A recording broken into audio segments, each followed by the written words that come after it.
The Roman root of Greece. This video is purely for entertainment and does not infringe on copyrights or laws. The rights to the novel and image belong to the original author. We do not claim ownership. Don't like waiting and want to listen to this fanfic in full now? Subscribe to our Patreon, where you'll find the best fanfics. Chapter 76, Negotiation, 2. After some thought, Constantine decided to agree to Cantaratus' request. Although the Greek royal family is not as influential as the German Hohenzollern royal family, it is enough for Cantaratus, a Greek businessman who turned out to be a comprador. Both sides also get what they need. Cantaratus wanted the political power of the Greek royal family to stand for them, so that the Congolese market and the local Greek market, as mentioned by Constantine, for this new cotton textile company, must be affected by all aspects when it develops the market take care of. Constantine himself also wanted to use the funds of these overseas Greek businessmen to attract investment and develop Greek industry and commerce. And Cantaratus is a sign chosen by Constantine to attract the attention of overseas Greek merchants. For overseas Greeks like Cantaratus, although their careers are relatively successful, their status as second-class citizens is indeed their unspeakable pain. For example, Cantaratus is a merchant group living in Egypt.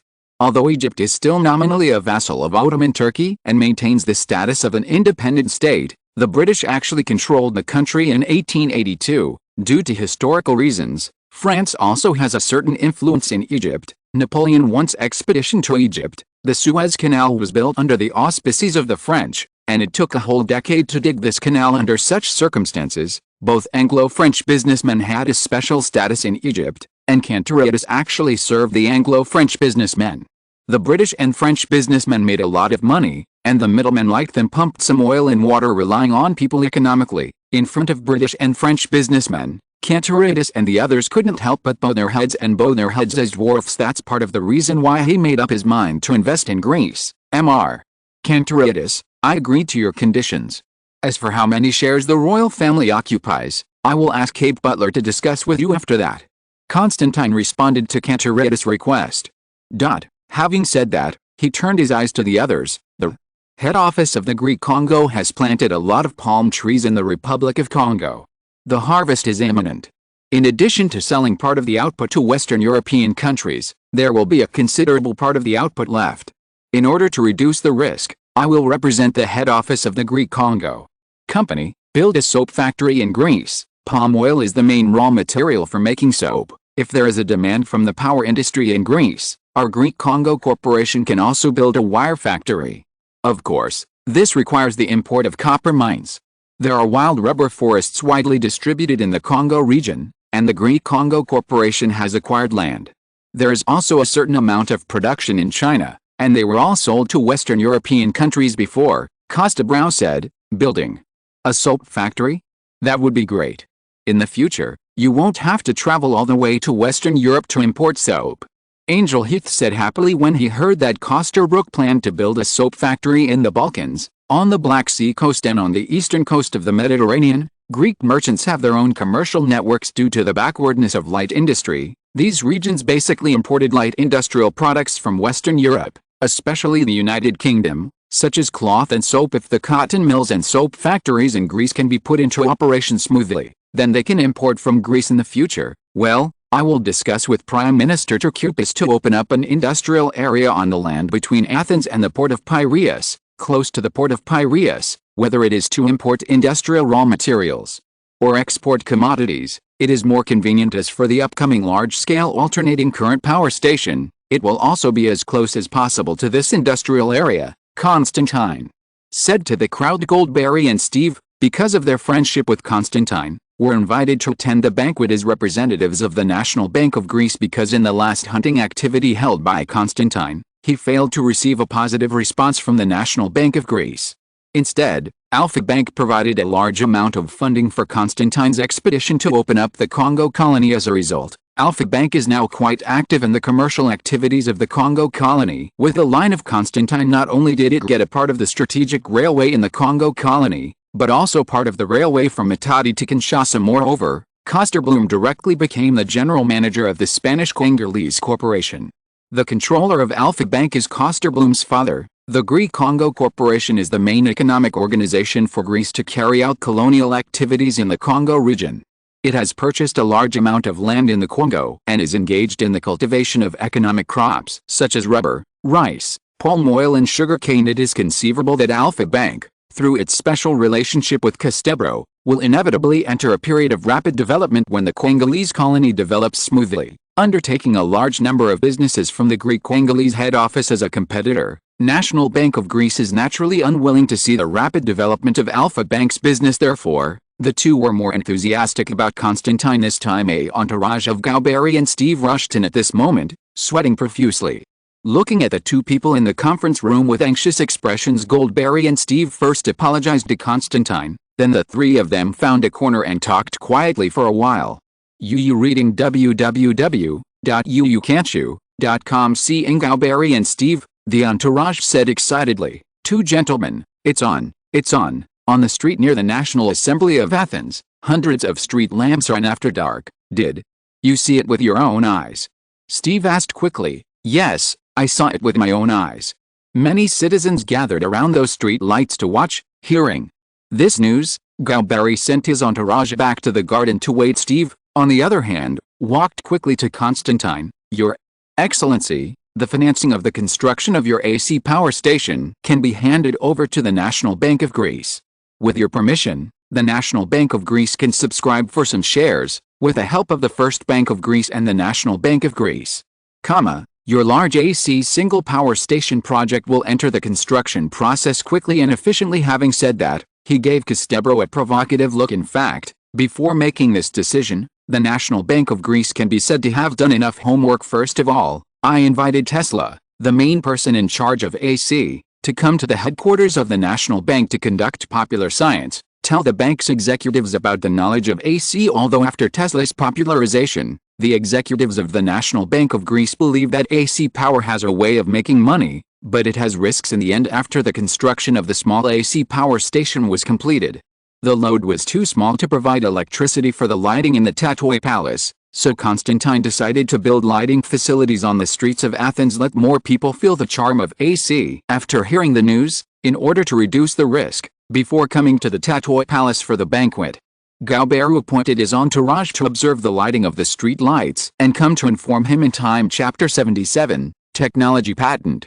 Constantine was naturally willing to see more capital join the industrial development of Greece. Therefore, he fully agreed to Steve's conditions, so that the construction funds of the AC power station would have a stable source. Since you National Bank of Greece are interested in this project, then take this opportunity to set up a company. The main business is to be responsible for the operation of thermal power generation, and the small AC power station that has been built this time, it will be merged into this company. The company, and all the technologies involved, will be handed over to Tesla's AC R&D team. Constantine said to Steve and Goldberry, in recognition of Mr. Tesla's great achievements, I think this power company is called Tesla. What do you think, Gao? Bairui said to the crowd with great interest. Constantine looked at Tesla's unconcealed joy, and couldn't help but cursed. Yeah, you really know how to be a good person. A company named after a company that benefits and doesn't cost you money, so pleases Tesla, a tech giant. And it seems that this flattery is just right. As soon as Constantine asked the Tesla team to be in charge of the company's technology, he started filming other people's horses to win over Tesla. These financial people are all monkeys and monkeys, and they really know how to climb up the ladder. In this case, you National Bank of Greece has a large network of contacts in the business world, so you will find a manager for this new company and be responsible for the administration of this company. After you find a suitable person, let me meet. Constantine saw that these two people were so enthusiastic, so he went with the flow and sold them a favor. After all, with such a large investment, it is natural for the National Bank of Greece to find a trustworthy manager. On the one hand, they are responsible for their own investments, and on the other hand, there is no shortage of following the example of Alpha Bank's Kosterblum to exert influence in this newly established company that is destined to have a bright future as the currency-issuing Bank of Greece. The National Bank of Greece is the real leader in the Greek financial industry. The National Bank of Greece is willing to participate in this project, and the construction of a large AC power station is just around the corner. Constantine is also willing to have a good relationship with them, which is not bad for both parties. After securing the AC power station, it can be said that Constantine finally released it in his heart. We, the Mavrokozidis family, have decided to invest in an electric oil mill. Mainly engaged in the pressing of olive oil, Alexandros announced to the crowd. Of course, this is after the power station starts normal operation. After all, if there is no electricity as an energy source, this factory has no meaning. Indeed, doing so is the least risky. If the AC power station is in smooth operation, then the Mavrokozidis family, the Fanner people who migrated from Constantinople to Greece, is almost a surefire business. President Ichius, you see, it is conservatively estimated that there will be hundreds of science and engineering positions, which will be handed over to the newly trained science and engineering talents of the University of Athens. Constantine smiled and said to the president of the University of Athens, "You can let go of your hands and feet and train more science and engineering talents." Principal Ichius, who has a high status in the Greek education world, was naturally invited to this banquet previously. Although the University of Athens also had some science students, most of the students were medical students. Other subjects, such as mathematics, physics, mechanics and other science and engineering subjects, have few learners. His Royal Highness, that requires the support of the Education Foundation. The cost of cultivating science and engineering students far exceeds that of liberal arts students. This is a fact. After all, science and engineering students need to conduct a lot of experiments in the process of learning, which requires schools to have complete experimental equipment, and each experiment will cost a certain amount. Since Greece has no tradition of science and engineering research, there is a shortage of science and engineering teachers, and teachers need to be introduced to European countries, which undoubtedly increases the training cost of science and engineering students in the previous Tesla research team. In order to gather enough people, Tesla personally went to the battle. At the University of Athens, he told some mathematics students about the knowledge of electricity, and then selected the outstanding performers and invited them to join the AC research team. The training cost of mathematics major is also relatively low. It is similar to majors such as economics, politics, and law. It is only in the classroom that you can swim in the ocean of knowledge without a lot of experimental equipment. After all, their practice is in their minds and on the blackboard, so some students are studying mathematics at the University of Athens out of hobbies. Otherwise, Constantine would have a headache. How to find enough AC researchers? About education, let's talk about it in detail another day, Constantine said to Ichius. At this moment, the purpose of this banquet has all been achieved. After negotiating a series of matters about AC, everyone could see that His Excellency the Duke of Sparta had lost interest, so he left one after another the gardens of the Tatoi Palace. Constantine and Tesla strolled through it. Mr. Tesla, you know that those factories that were negotiated at the banquet just now use machinery and equipment that Greece is unable to manufacture. We have to turn to big companies in Western European countries for help. Things like steam turbines, electrical textile equipment, and even the transformers Tesla invented, Greece itself was not capable of producing. Therefore, a large amount of equipment must be imported from a company with strong technology such as Siemens in order to complete the construction of the AC power station and put it into operation as soon as possible. It is best to take out a large number of Tesla's patents and cooperate with each other in this era. The patent laws of various countries are almost only valid within each country. The Greek patent law has not yet appeared. Under such circumstances, these cooperative patents will undoubtedly leak out and be used by others. For example, the alternating current patent and the Tesla transformer patent. These are Tesla's efforts. Although these technologies are in the process of research and development. www.wuxiaspot.com. Constantine has funded a lot of money, but these patents, Tesla still has a considerable say. Mr.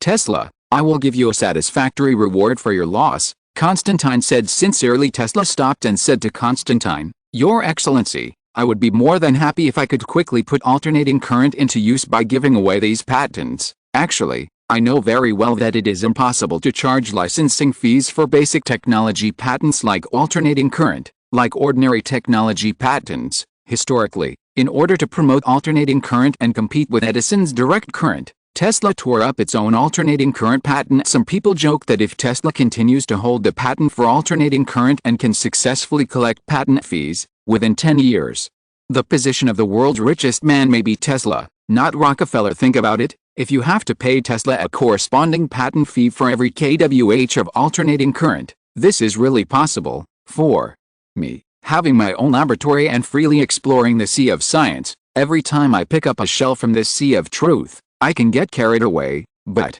wealth can't bring me this kind of happiness. My stubborn father, for a long time, was eager for me to take his place and become a priest. Tesla's father was a priest to a certain extent. He succeeded.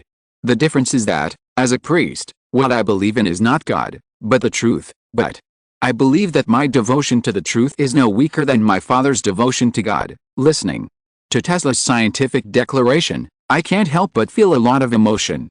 This is a real scientific explorer. Chapter 78, Terry Cupis Infrastructure Plan. The day after the banquet, Constantine came to the Prime Minister's palace at the invitation of Greek Prime Minister Cupis. After arriving at the Prime Minister's office, Constantine, who was well acquainted, walked straight to the Prime Minister's office. Cupis saw Constantine and invited him warmly, and the two sat down around the table. His Royal Highness, the reason why I invited you here is because I heard that the banquet at Tatoi Palace was very successful yesterday, Cupis said. Yes, the Greek-Egyptian businessman you introduced, Mr. Kantoridis, is willing to invest in the cotton textile industry in Greece, Constantine said happily. I and some friends from the business community decided to build an industrial zone between Athens and the port of Piraeus, which requires your cooperation, and the power plant will also be in this industrial zone, of course, including the future of steel plants, but also to leave enough space. When Cupis heard this, he was overjoyed. Then it's really right to invite you today. I have decided to start the infrastructure construction work in Greece, mainly building railways and roads and the Collins Canal. Constantine had mixed emotions when he heard about Cupis' huge infrastructure construction plan. Cupis was regarded as the first person who could be called a statesman after the independence of Greece. It was under his influence that the Greek parliament gradually emerged from a state of disintegration into the rudiment of the modern party system. During his tenure, he made a lot of achievements in the economic and political fields. It's just that his big infrastructure plan also brought huge troubles to Greece. Railways, highways and canals. In a country with many mountains like Greece, the current Greek finances are simply impossible to bear. It goes without saying that these construction funds come from foreign borrowings. Cupis hopes that through such a large-scale infrastructure construction, to improve the traffic conditions in Greece, it can promote the rapid development of the Greek economy and reduce the distance between Greece and European countries. You must know that loans in this era have high interest rates, and they are all conditional loans. For example, when Greece borrows money from the UK, the Greek government has no access to the money at all. The money is just transferred from one account in a UK bank to another account. The money must be used to buy British goods, such as railroad construction, railroad tracks and train locomotives, and then the Greek government took on a huge debt. However, the Greek economy did not develop as Cupis had expected. The Greek government was overwhelmed by high loan interest rates, and the Greeks' attempt to find a way out economically failed. For a modern country, there are only two ways to develop. Either open a way out economically or open a breakthrough militarily. There is no other way to go. After Cupis fell for the last time in 1896, the Greek idea of developing the economy had been proven and failed, so the idea of opening a gap in the economy was shattered. Instead, they owe a huge amount of foreign debt. After that, the Greeks were left with only two choices, either to accept the arrangement of fate, to be a small European country with peace of mind, to survive and be content with the status quo, or a military adventure. This is also an important reason for the war between the Greeks and the Ottoman Turks in the original time and space in 1897. The Greeks with great ideals chose to take risks. As it turned out, the Greeks failed again in this conflict. The Turks not only had almost double the advantage in the number of troops and technical weapons, but also the quality of officers was higher than that of Greece. German officers directly trained Turkish officers. The result was obvious. In the 30-Day War, the Greek army was completely defeated in the original time and space. It was precisely because of this failure that Constantine, the chief military officer, was directly deprived of all military duties by the Greek government. This is almost equivalent to kicking the royal family out of the army. Although after the failure of this conflict, Greece benefited from the intervention of European powers, but only ceded a few border cities to the Turks and survived. However, the whole country of Greece, from top to bottom, fell into a state of bewilderment after the ideal was shattered. Everyone lost confidence in this country. The military adventure failed, and the economic construction owed a huge debt. It was from this time that the number of immigrants who originally migrated to the Americas sporadically, especially the Greeks to the United States, soared. Once a country loses its confidence, what will happen? The resentment of dissatisfaction with the entire country raged everywhere. It was also after this that the Greek army opened Pandora's box, a military coup and interference in politics. The faith of the soldiers was shattered. In the past, soldiers had ideals. Joining the army was to protect the family and the country and realize great ideals, but now the country has no future, and the army thinks it's all about politicians' random command. The wealthy businessmen immigrated, and the poor people sighed that they were exploited by high taxes because the government has no money to repay the foreign debt. It can only declare bankruptcy. Britain, France, Germany, Russia, Italy and other countries have formed a financial supervision committee to ensure the Greek government's fiscal revenue. First of all, to repay its foreign debt. This further deepened the stigma of the Greeks. The whole country is in a state of shattering. This state of decadence lasted until the First Balkan War in 1912. www.wuxiaspit.com. The Greeks who stood on the victorious side gained a lot, and this negative emotion subsided. It can be said that all of this is inextricably related to Trikoupis, the Greek prime minister, who is known as the first politician in modern Greece. When Constantine heard Trikoupis's construction plan, he had mixed feelings in his heart. It is precisely because of the series of bad consequences caused by Trikoupis's plan that Constantine can't be bothered. Collins. Canal. Constantine couldn't help feeling agitated when he heard the name, Mr. Prime Minister. Do you really think that Collins needs to build a canal? Constantine quickly questioned the so-called Collins Canal as a canal that connects the Adriatic Sea and the Aegean Sea. Since the Peloponnesian Peninsula protrudes to the southwest, the connection between the rest of the Athens region of Greece is only a few kilometers away at its narrowest point. Ships from the Adriatic Sea had to bypass the Peloponnese when sailing towards the Aegean Sea. With a voyage of more than 300 kilometers, naturally, an idea arose to build a canal connecting the Aegean and Adriatic Seas, which would greatly save time for ships to and fro. Originally sandwiched between the Peloponnesian Peninsula and the Greek Peninsula, the long and narrow Corinthian Gulf has also changed from the original semi-closed bay. Can only enter and exit from the direction of the Adriatic Sea, interconnected bay, which will benefit the development of cities on both sides of Corinthia Bay. The capital Athens and the largest port in Greece, the port of Piraeus, can also benefit a lot from this canal because ships departing from the port of Piraeus can go directly through the canal without going around the Peloponnese. Chapter 79, Should a canal? After listening to these analyses, it is not surprising that the Greek government wants to build a canal here, but a series of events later proved that this was a huge mistake. The length of this canal is indeed not long, only about 6.5 kilometers, but its quality is high. Where the Collins Canal is located, the ground is full of hard limestone, not mud, which makes the digging of this canal, like a fool moving a mountain, very difficult. To make matters worse, in the Collins area, the ground level is much higher than the sea level, which greatly increases the excavation depth of this canal. The two sides of this canal in later generations are nearly 79 meters above the river. The difficulty of excavating this canal was unexpected, and several companies that accepted it went bankrupt one after another. In the original historical time and space, the original contractor of the Corinth Canal was a French company, which had an initial capital of about 30 million francs, about 230 million RMB, and issued about 60,000 bonds of 500 francs, 30 million francs.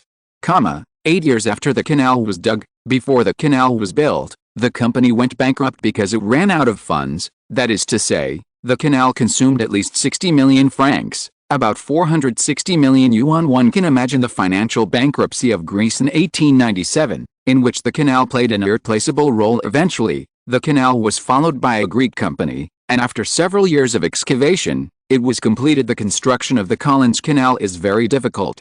It can be said that it is a channel forcibly carved out between the rocky cliffs by manpower. The high limestone walls on both banks are very solid, and it is one of the very few canals in the world that have been carved out of solid rock at the end of the 19th century. Even for such a large-scale project, limited by the technical conditions at the time, the power of machinery was far from being enough to replace manpower. If the problem of the Corinth Canal is simply that the development cost is high and the construction is difficult, that's all. After all, after this canal is built, it can generate huge economic benefits, and it is true that the advantages outweigh the disadvantages for Greece. However, when the canal was built, there was no reasonable estimate and enough redundant width was set aside, which led to the dilemma of insufficient use of the canal. Just after the excavation was completed at the end of the 19th century and the beginning of the 20th century, it was the era of rapid progress in the history of world shipping. Due to the maturity of technical conditions and the need of ocean transportation economy, the displacement of ocean freighters is increasing. The larger the tonnage of the freighter,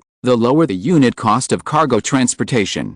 This feature makes ocean shipping companies order giant freighters of more than 10,000 tons. The Collins River is only 25 meters wide, which is not enough for large ships, and can only accommodate some small freighters or cruise ships. People sneered at it as the most useless canal. In later generations, this canal was a famous tourist attraction in Greece. The Greek government originally relied on borrowing for infrastructure construction, and as a result, it spent a huge sum of more than 60 million francs to create a useless drain. If the river channel is widened, it will continue to invest no less than the previous funds, which makes the later Greek government completely dispel the idea. So, you can imagine how much Constantine's mood fluctuated when he heard that Trachupis was going to approve the construction of this stupid canal. Mr. Trachupis, I have no opinion on the railway and highway plan you mentioned, but this Collins Canal is the only one. You'd better do a detailed investigation in advance, and then make a decision whether to build the Collins Canal or not. Canal, Constantine said with a serious face, although this canal is not long, as far as I know, the area where it is located is all hard limestone, and since the ground in the Collins area is much higher than sea level, it can be said that the construction of the canal is very difficult. Hearing Constantine's words, Trachupis was skeptical. To be honest, he can trust the French's ability to build canals. No, since the completion of the construction, the Suez Canal, which has been regarded as the world's strategic waterway, is a masterpiece of the French. The Suez Canal, which is hundreds of kilometers long, can run smoothly.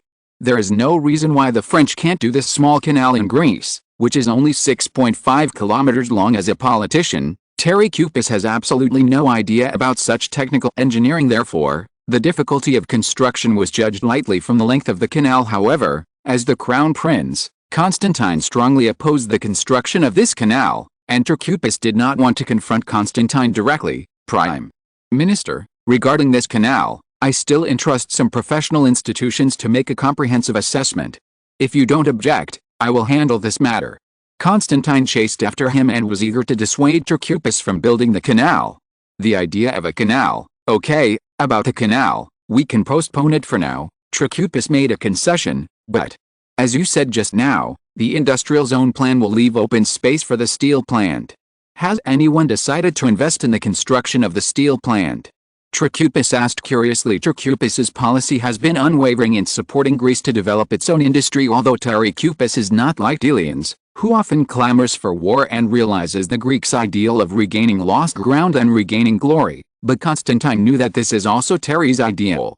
Cupis' inner ideal. It's just that Trachupis knew that Greece's strength was weak, so he always advocated strengthening his own strength first, and then looking for opportunities.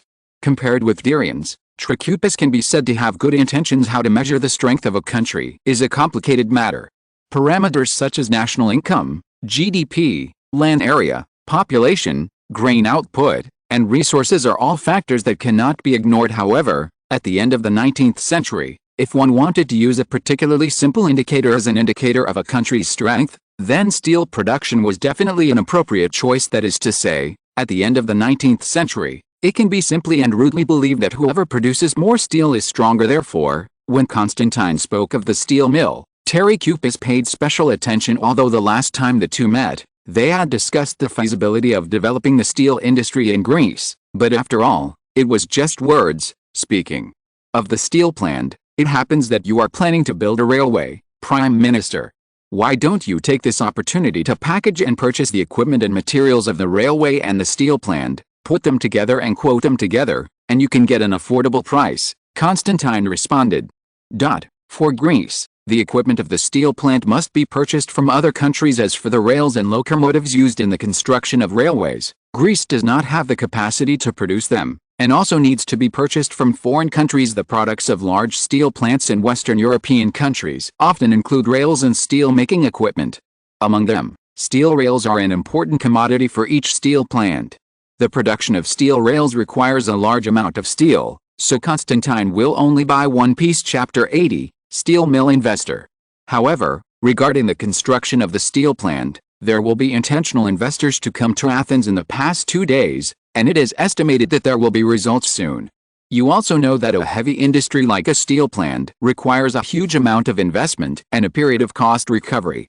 It is relatively long. If we do not show enough sincerity, I am afraid that it will be difficult for people to make up their minds to invest in such a project. Constantine said to Trachupis, as long as they are willing to invest, even if they don't pay taxes for a few years. Trachupis said quickly when he heard Constantine lament that it is difficult for steel mills to find investment. However, who are these investors? People who are not rich enough to invest in projects such as steel plants are afraid to invest. Prime Minister, you are well informed. Have you heard of the dynasties of maritime transport among Greek shipowners? Constantine deliberately sold out hearing that the word dynasty was revealed by Constantine. Trachupis suddenly realized and instantly understood the origin of Constantine's so-called intentional investors. Greek merchants, especially Greek shipowners, have a huge influence on the Mediterranean and Black Sea coasts. Some Greek merchants have gradually become well known due to their long-term maritime transportation. Among them, the best ones are dubbed the dynasties of shipping because of their reputation in the ocean transportation industry, such as the London-based Laris brothers and the Radokarnaski family in the 1830s. Greek merchants gradually regained the market that the Greek shipping industry had lost due to Greek independence in the 19th century. Russia was an agricultural country, and its biggest export commodity was grain. Exporting grain to Western Europe is an important source of income for the Russians, and 50% of Russia's imports and exports of goods are completed through the Bosphorus Strait. From this, we can also understand why the Russians fought against Ottoman Turkey for nearly 300 years in order to get Constantinople. The fact that the Ottoman Turks levied tolls on ships passing through the Bosphorus alone made Russia itch. This strait is very important to Russia. Most of the goods on the Black Sea coast are transported by Greek shipowners.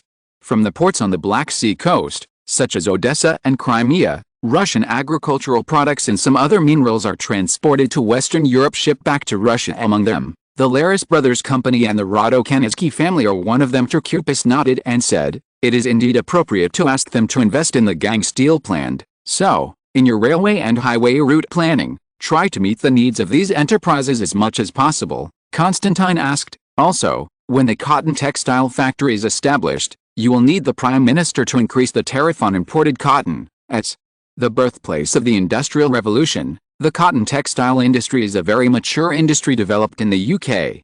The symbols of the Industrial Revolution, the Jenny textile machine and the steam engine, are themselves the machines used in the mass production of the textile industry. If Greece wants to develop in the textile industry and compete directly with the old industrial powers, it is almost impossible without the protection of tariffs. You can rest assured that the development of industry and commerce in Greece has always been my political proposition, and I fully support it, Trachupis said.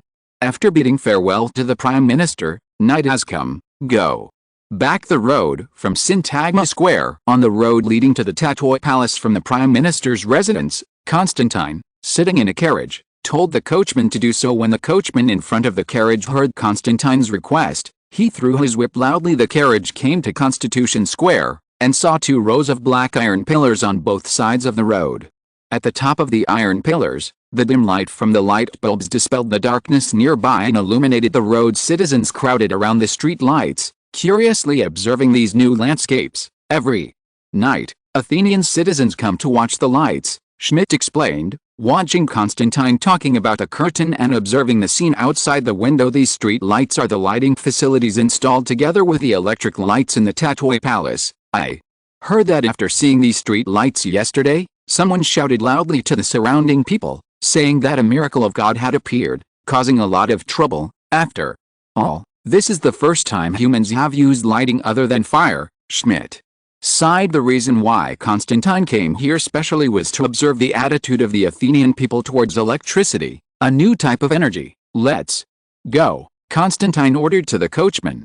The next day, while Constantine was in his office in the Tatoi Palace, reviewing the army's requirements for new weapons, Schmidt came in and told His Royal Highness, Mr. Larison Radicana from London. Mr. Sky's here to visit. Hearing the news, Constantine raised his head and said, welcome to the reception room, don't be slow. Having said that, she tidied up her clothes in front of the mirror in the office, and then hurried to the reception room to wait. After a while, 2 young men in their 30s, wearing round hats and black woolen coats, with civilized battles in their hands, walked into the reception room. After the greeting www.uxiaspit.com, everyone sat down. Mr.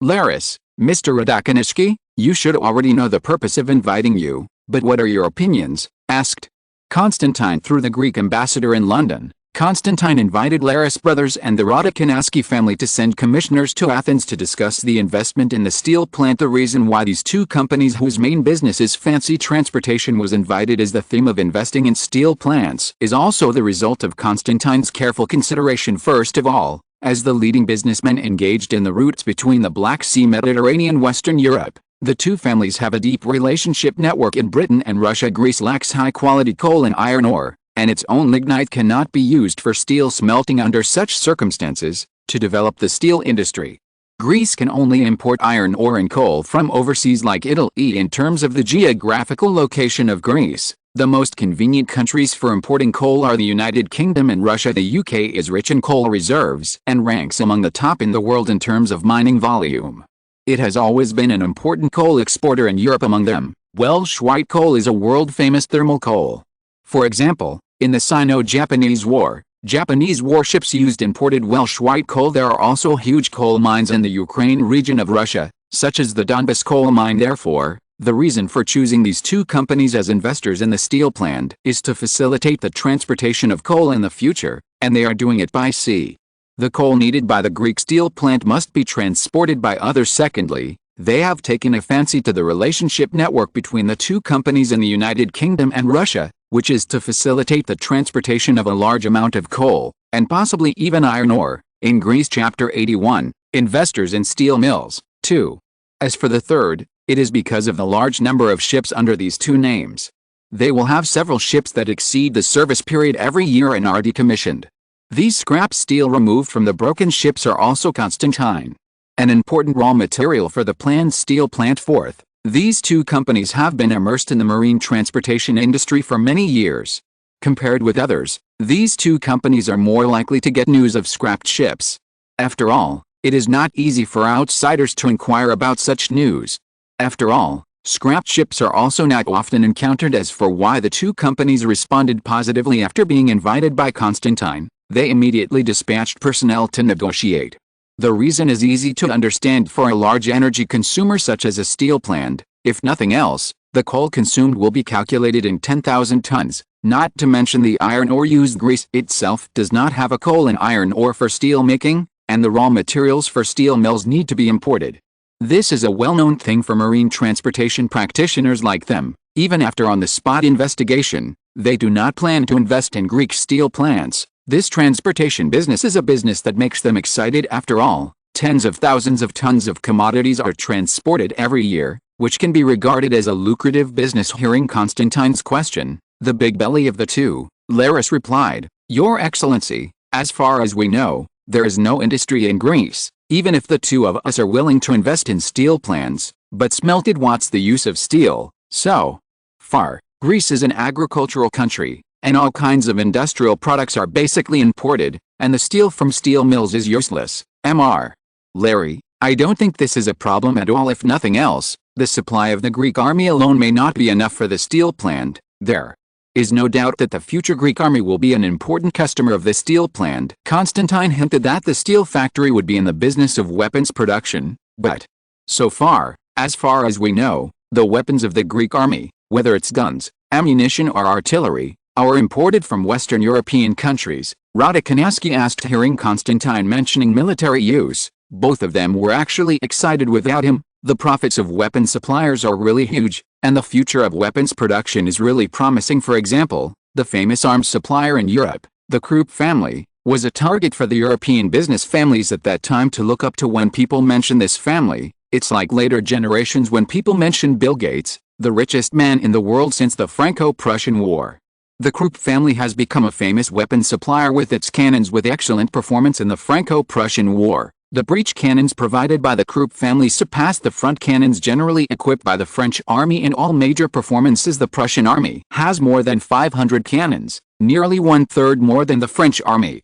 Secondly, the French army's front-mounted artillery has a very slow rate of fire, only one shot every 2 minutes. The most important thing is that the French army's 12-pounder cannon has a maximum range of only 1,400 meters, and the 6-pound Krupp cannon equipped by the Prussian army has a maximum range of 3,400 meters. After the one-sided shelling, the Prussian soldiers even thought that they no longer needed to reload the guns in their hands, because the cannons did all the work for them after this battle. With the feat of trampling the French army underfoot, Krupp's artillery became famous in the first battle, and the armies of various countries rushed to buy Krupp's artillery. You must know that the Krupp company, originally located in Essen, was just an inconspicuous blacksmith shop, doing some inconspicuous small business, when it passed to the old Krupp, the person who carried forward the Krupp company, but a few thatched huts in just a few decades. It has become famous all over the world. The princes and nobles of various countries are all guests of the Krupp family. For example, the Russian Tsar Alexander has a good relationship with the Krupp family. The first submarine of the Krupp family was also sold to the Russians. It can be said that the Krupp family has not only gained endless wealth, but also gained the power of Zhuan with its own products. Li Hongxiang, the Minister of Foreign Affairs in the late Qing dynasty, also had a soft spot for Krupp cannons and bought Krupp cannons many times in the face of the general managers of Westernization enterprises. Li Hongxiang has repeatedly mentioned this company that started from 3 thatched huts, and the implication is that he hopes that they will become China's Krupp. In fact, Huaxia's transliteration of the name Krupp is quite interesting. Combined with the historical background, let's take a closer look at the meaning of the 3 words, Krupp. It can be said that at the end of the 19th century, when various business families mentioned the Krupp family, there was nothing that they did not envy. Although the Laris family and the Ryadakiniski family have a large number of friends in Russia and the UK by virtue of their shipping business, they are nothing compared to big families like the Krupp family. But it's different now. As you know, some time ago, Prime Minister Turkoupis went to Western Europe to seek loans to carry out transportation construction in Greece and support the development of industry and commerce in Greece. It is clear that domestic industry and commerce in Greece will enter a period of rapid development. Expect. Seeing the two still seemed hesitant, Constantine had to continue to increase his chips. So, you don't have to worry about the profitability of the steel plant at first. The scale of this steel plant was not large. In the initial stage, the annual output was tens of thousands of tons. Secondly, the steel produced by the steel plant, regardless of other market needs, will give priority to meeting the needs of the Greek army's guns and guns. After this period of military experience, Constantine found it intolerable that almost all military weapons depended on imports. The high price of imported weapons has greatly affected the normal training of the army. A large amount of currency is used to purchase imported weapons. www.wuxias.com. The arms trade has become an important factor in Greece's trade deficit from the very beginning. Constantine hoped that this steel factory could produce steel for guns, so that the Greek army could get rid of foreign weapons. Now, in order to attract investors, Constantine first threw out this plan. Sure enough, when they heard Constantine's plan for the steel plant, the two were very moved. Engaged in the arms production business, not only can you obtain rich profits, but also a social status that cannot be obtained by engaging in the transportation industry due to the particularity of weapons production. In fact, weapon suppliers of various countries have close contacts with political figures in the authorities. And even officers in the army are no exception. It can be said that as long as it has a firm foothold in the industry of weapons production, it will naturally take root in the upper class of the country where it is located. And now, Constantine opened them a door to the upper classes that they could not afford in the highly competitive maritime industry. If you're listening to this novel on a channel other than Fanfic World, it means they downloaded and uploaded it without effort. We cordially invite you to visit our channel, Mundo Fanfic Novelis. There you'll find the original version of this story, and you can explore many other novels of various genres. We're waiting for you to immerse yourself in a world of incredible novels. Chapter 82, Educate. After some negotiation, the Laris Brothers Company and the Radokarnaski family from London finally agreed to invest 30% each, with the two companies taking a total of 60% of the steel mill through the import of a large number of machinery and equipment from Britain, France and Germany. The industrial area of Piraeus port in Greece has entered the construction stage. On the land of the demarcated industrial area, there is a scene in full swing. After the negotiation between Cape Stewart and Cantorides, the royal family invested 1 million drachmas and obtained 20% of the shares of the cotton textile factory. This company entrusts Greece's desire to develop the textile industry. This cotton textile factory is usually run by Cantorides, and under normal circumstances, the Greek royal family does not intervene. Constantine brought his attendant, Schmidt, to the industrial area of Piraeus port, because today was the day when the AC power station was officially started. After getting out of the carriage, I saw a group of well-dressed and civilized men around, standing far away from the construction site, pointing. Seeing the arrival of Constantine, Everyone named Galbai Rui and Steve, the two of them headed and gathered towards the position of the Lord of Stantin. His Royal Highness, the construction of the power station has started. Galbari stepped forward, pointed to a busy construction site in the distance, and reported to Constantine. Following Galbari's instructions, Constantine looked at the construction site from afar, and saw the yellow dirt on the ground. On the trolleys that came and went, loaded with various building materials, their feet were standing tall, workers were walking around, and various voices were heard. Gathered together, the noise from the construction site can be heard from far away. This is the candidate for the power station manager found by the National Bank of Greece, Mr. Karl. Steve pointed to a man with transparent glasses beside him, who was about 40 years old. Hearing Steve introducing himself, Karl took the bowler hat in his right hand and put it on his chest, and said respectfully, "It's an honor to meet you, Your Highness. I'm Karl from Germany, and I will be the manager of the power station in the future." Constantine looked at the manager from Germany and looked at Steve suspiciously. His Royal Highness, this Mr. Carr has been working in the French power station near the Paris train station before.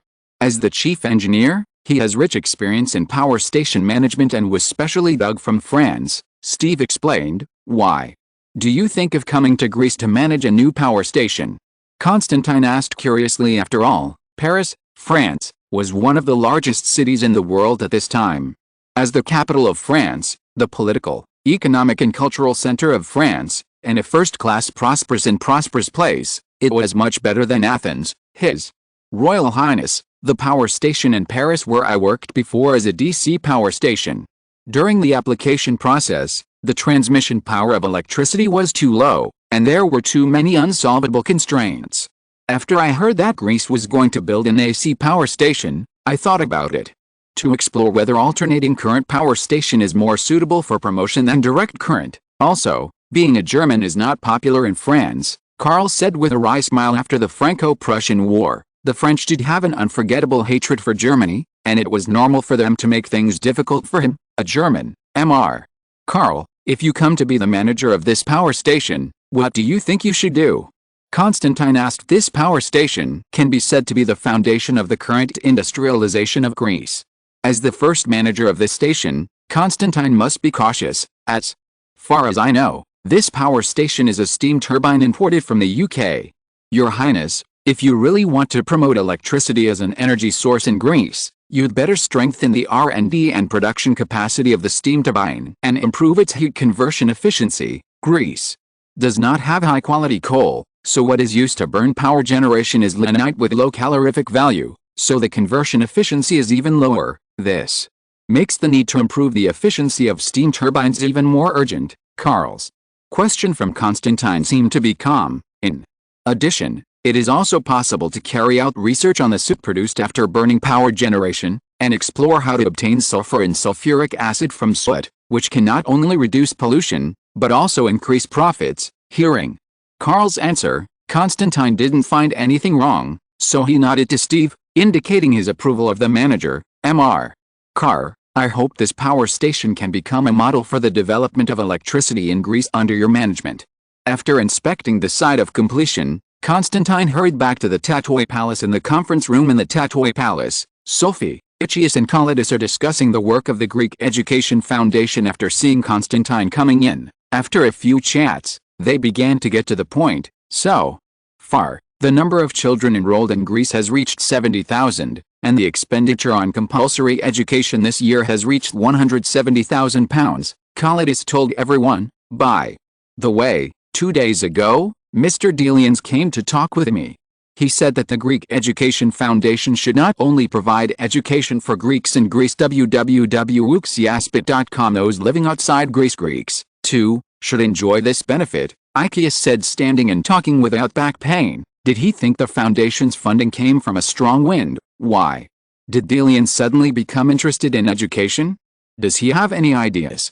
Constantine asked curiously. As a war fanatic in the Greek parliament, since the last time Andrines was prime minister for only a few days, she was coaxed out of power after being blocked by the British fleet of Athens due to her strong claim to participate in the Bulgarian and Serbian wars. A period of time. It's like this, according to Diogenes, Some intellectuals in Albania recently gathered to find an alphabet for Albanian and make Albanian a real language. Ikeas said the current Albanian language is still an embarrassing situation where there is only a language but no words in the original time and space. Albania did not complete the Albanian language until 1908, when the Latin alphabet was adopted. Thinking of this, Constantine had already guessed what Elias was thinking, that is to infiltrate the Albania region with education, to promote the Greek language, and to expand invisibly. In fact, when the Ottoman Turks ruled, the Orthodox Church, headed by the Patriarch of Constantinople, assisted the Ottoman Sultan in ruling the Christians in the territory, especially the Orthodox Christians in the Balkans, such as Serbia, Bulgaria region and Albania region. Affected by this, Greek has become a more respected language within the Orthodox Church. Coupled with historical factors, Greek has a high status among the upper middle class elites in the Balkans, and many wealthy people take pride in learning Greek. Chapter 83, Education, 2. In addition, there are some children living on the islands of the Aegean Sea and the Adriatic Sea. Due to the inconvenience of transportation, it is difficult to cover these places in the early promotion of compulsory education, Ikeas said regretfully. As a member of the Greek cultural elite, whenever I think of ancient Greece, the world-famous ancient Greek culture was annihilated in the long history, and I feel infinite regret in my heart as the current president of the University of Athens. Ikeas has a strong sense of mission in his heart to restore the glory of the University of Athens. 2,000 years ago, in the era of Greek city-states, the educational thought of Athens was quite advanced, and even in future generations, it is still not outdated. The education of Athens in the city-state era paid more attention to military training, and paid more attention to the coordinated development of body and mind, that is, the all-round development of body, intelligence, morality and beauty. It is precisely such advanced education that Greece has nurtured brilliant cultural celebrities, for example, Aristotle, Plato, Socrates, and other philosophers and thinkers of world civilization even after being conquered by the ancient Roman Empire. Greek culture still played an important role in the Mediterranean Sea, and the upper elites of Rome were still keen to study in Greece, just like the Jiksha Academy of Key State during the spring and autumn period and the Warring States period until later, when the Roman emperor ordered the closure of the Academy of Athens. The light of wisdom that once illuminated the entire Mediterranean dimmed and went out after receiving the invitation of Constantine to serve as the executive director of the Educational Foundation. Ikeas immediately engaged in the sacred cause of education with full enthusiasm, and the great mission of restoring Athens' former position in the intellectual world was deep in my heart. I call him all the time. In the preliminary planning of the committee, the courses for children in the compulsory education stage mainly include subjects such as Greek, mathematics, geometry, physical education, history, geography, music, etc. Ikeas reported to Constantine the preliminary planning of the foundation. Both Constantine and Caritas had no objection to the setting of subjects. According to estimates, there are more than 100,000 school-age children in the whole of Greece, and these children are required to receive compulsory education. However, the funding of £100,000 is far from the amount required for the entire compulsory education. Then said, Britain. In 1880, France in 1882, followed Germany and established their own compulsory education system. Compared with these Western European powers, Greece has lagged behind in time. Your Highness, it is very important for Greece to vigorously develop education. It is related to the revival of the entire Greek nation, you see. Can you add some of this funding? Ikeas looked at Constantine eagerly and said, hearing this, Constantine burst into laughter. The two people in love dislike too little money invested in education, and feel that Constantine is not working hard enough in developing education. Banning has allocated a total of £150,000, of which £50,000 is the return on investment of the royal family over the years. Compared with the investment of the royal family of more than 10 million francs, I do not know that the year of the monkey will pay off. 100,000 of them have been handed over to the foundation. The two sang double red together, and they also made up the idea of the remaining money. The prosperity of a country does not depend on the wealth of her treasury, nor on the splendor of her public facilities, nor on the extravagance of its rulers. It depends on the civilized quality of her citizens, that is, on the education received, the vision of the people and the superiority of character. That's where the real stake is, where the real strength lies. Ikeas continued, Duke, Greece must not be slack in education.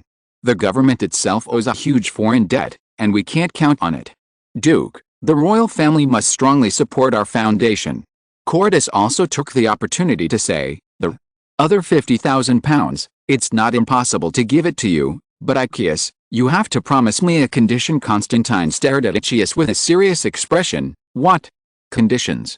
Iccius couldn't help but be surprised when Constantine mentioned the conditions. I want Greek universities to increase the number of teachers in science and engineering and increase the number of talents trained in science and engineering, Constantine said, looking at Iccius. The University of Athens is the first university in the entire Balkan region, but the vast majority of students in the entire university are liberal arts students, such as economics, politics, history, law, and other subjects. Not only are there few majors in science, but also the number of students enrolled is small. The college students of this era are almost all from wealthy families, and their family conditions are relatively wealthy. Students from such families are influenced by various aspects and prefer to choose liberal arts majors. For example, the family is in the political arena, or the rich and powerful family who are engaged in business. In addition, there are objective reasons for this situation due to the underdeveloped industry in Greece. Even students who have studied science and engineering may not find a place to use it. Since Constantine deliberately set up a foundation to help develop education, it is naturally impossible to turn a blind eye to this situation. The Royal Education Foundation must provide a fund to support a group of talented science and engineering students to study chemistry, physics, mathematics, metallurgy, mechanics, mathematics and other science and engineering majors, Constantine said. The source of these students does not have to be limited to Greece. If you can do it, your foundation can choose talented students from all over the world to study at the University of Athens. Hearing Constantine's request, the two couldn't help being a little stunned. In less than a moment, Iccius, who came to his senses, connected Constantine's request with his dream of reviving the influence of Athenian culture. Students studying liberal arts, academic performance and whether he can achieve a career, cannot say that reading www.uucan'tchoo.com is completely irrelevant, but the correlation is really small. In contrast, for a science and engineering student, the link between academic performance and career is undoubtedly stronger. Science and engineering pay more attention to the talents of students themselves, and Greece has a population of only a few million. Even if the talents among these people have been screened out by the foundation, how many are there? Therefore, it is very necessary to search for talents from all over the world. Of course, this is a long-term task. That is to say, the responsibility of your Royal Education Foundation is not only to promote the development of education in Greece, but also to focus on overseas, and to sponsor some talented science and engineering talents from abroad. Constantine said solemnly. Originally, the two just wanted to get another £50,000 from Constantine so that more children could go to school. However, they were stunned by the conditions proposed by Constantine. But, Your Highness, even if these students are trained, how do you plan to place them? There are not so many positions for them in Greece, Cordus asked in confusion. Chapter 84, Albania. After Constantine said, the three of them looked at him in surprise, starting a bank. Cordus was surprised. The funds of the royal family's industries, including the funds of the Education Foundation, will be deposited in this bank. His Royal Highness, do you have any requirements for the business scope and method of this bank? Cordus asked. This bank is a commercial bank. Its business philosophy is stability. Its main role is to preserve and increase the value of royal family-related properties. Therefore, it does not involve investment. Its main business is to absorb savings and mortgage loans, do not involve high-risk business. With the development of Greece's industry and commerce, the royal family's industry will become larger and larger, and the funds they hold will also increase. Such a large sum of money is always deposited in other people's banks, and the risk is too high. If the bank goes bankrupt, the huge funds of the royal family will be lost. Although this is unlikely, there is also the education work. Mr. Iccius, the compulsory education in Greece is 5 years now. Your Education Foundation, while completing the compulsory education, should also pay attention to the reserve of high-level talents. You must clearly inform the principals of the schools hired by the foundation that their responsibilities are not only to manage the schools, but also to select students with outstanding grades and outstanding talents in the compulsory education stage, especially those from poor families. For these potential students, your foundation will maintain continuous attention and funding to help them complete secondary education until they enter university and receive higher education. Iccius recorded Constantine's request, purpose of your foundation is not limited to universal compulsory education. The development of Greek higher education is also your responsibility. After the start of construction in the Piraeus industrial zone, there is a serious shortage of talents in Greece. The occupations that illiterate workers can engage in are limited, and almost every factory is in urgent need of a large number of educated workers. Therefore, Constantine was anxious about the work of the foundation. As the only university in Greece, the University of Athens will start to expand the enrollment of university students in the near future. If there is a lack of teachers in the University of Athens, Constantine gestured with his eyes, directing Aegeus' gaze to Sophie in Germany at the end of the 19th century. With the rapid development of culture, education, science and technology, German became an essential language for scientific workers. It can be said that at the end of the 19th century, Germany occupied the commanding heights of world science and technology like metallurgy, chemistry, and electricity. These are the Germans' advantageous projects. The creative inventions of the Germans have sprung up, and cultural and scientific celebrities have emerged one after another. For example, Carl Benz, who invented the automobile, Rudolf Diesel, who invented the diesel engine, etc. Germany naturally has high-level talents that Constantine coveted. When it comes to poaching Germany, no one is more suitable than Sophie. The German Princess Sophie sent an invitation letter, and even if the recipient was reluctant, it was not easy to refuse it. For the sake of the German royal family, it is more convenient to introduce talents from Germany, which is one of the reasons why Constantine made Sophie the president of the foundation. We must bring in more experts and scholars, not only to improve the scientific research strength of Greece, but also to train students for us in Greece, Constantine said while indicating, "You can rest assured, Your Highness, that it is my wish to carry forward the education cause in Greece." Aegeus said happily, "If possible, our University of Athens will build several laboratories. Your Excellency the Duke, His Royal Highness the Crown Princess." Aegeus also told the three of his plans. What laboratory is Principal Aegeus planning to build?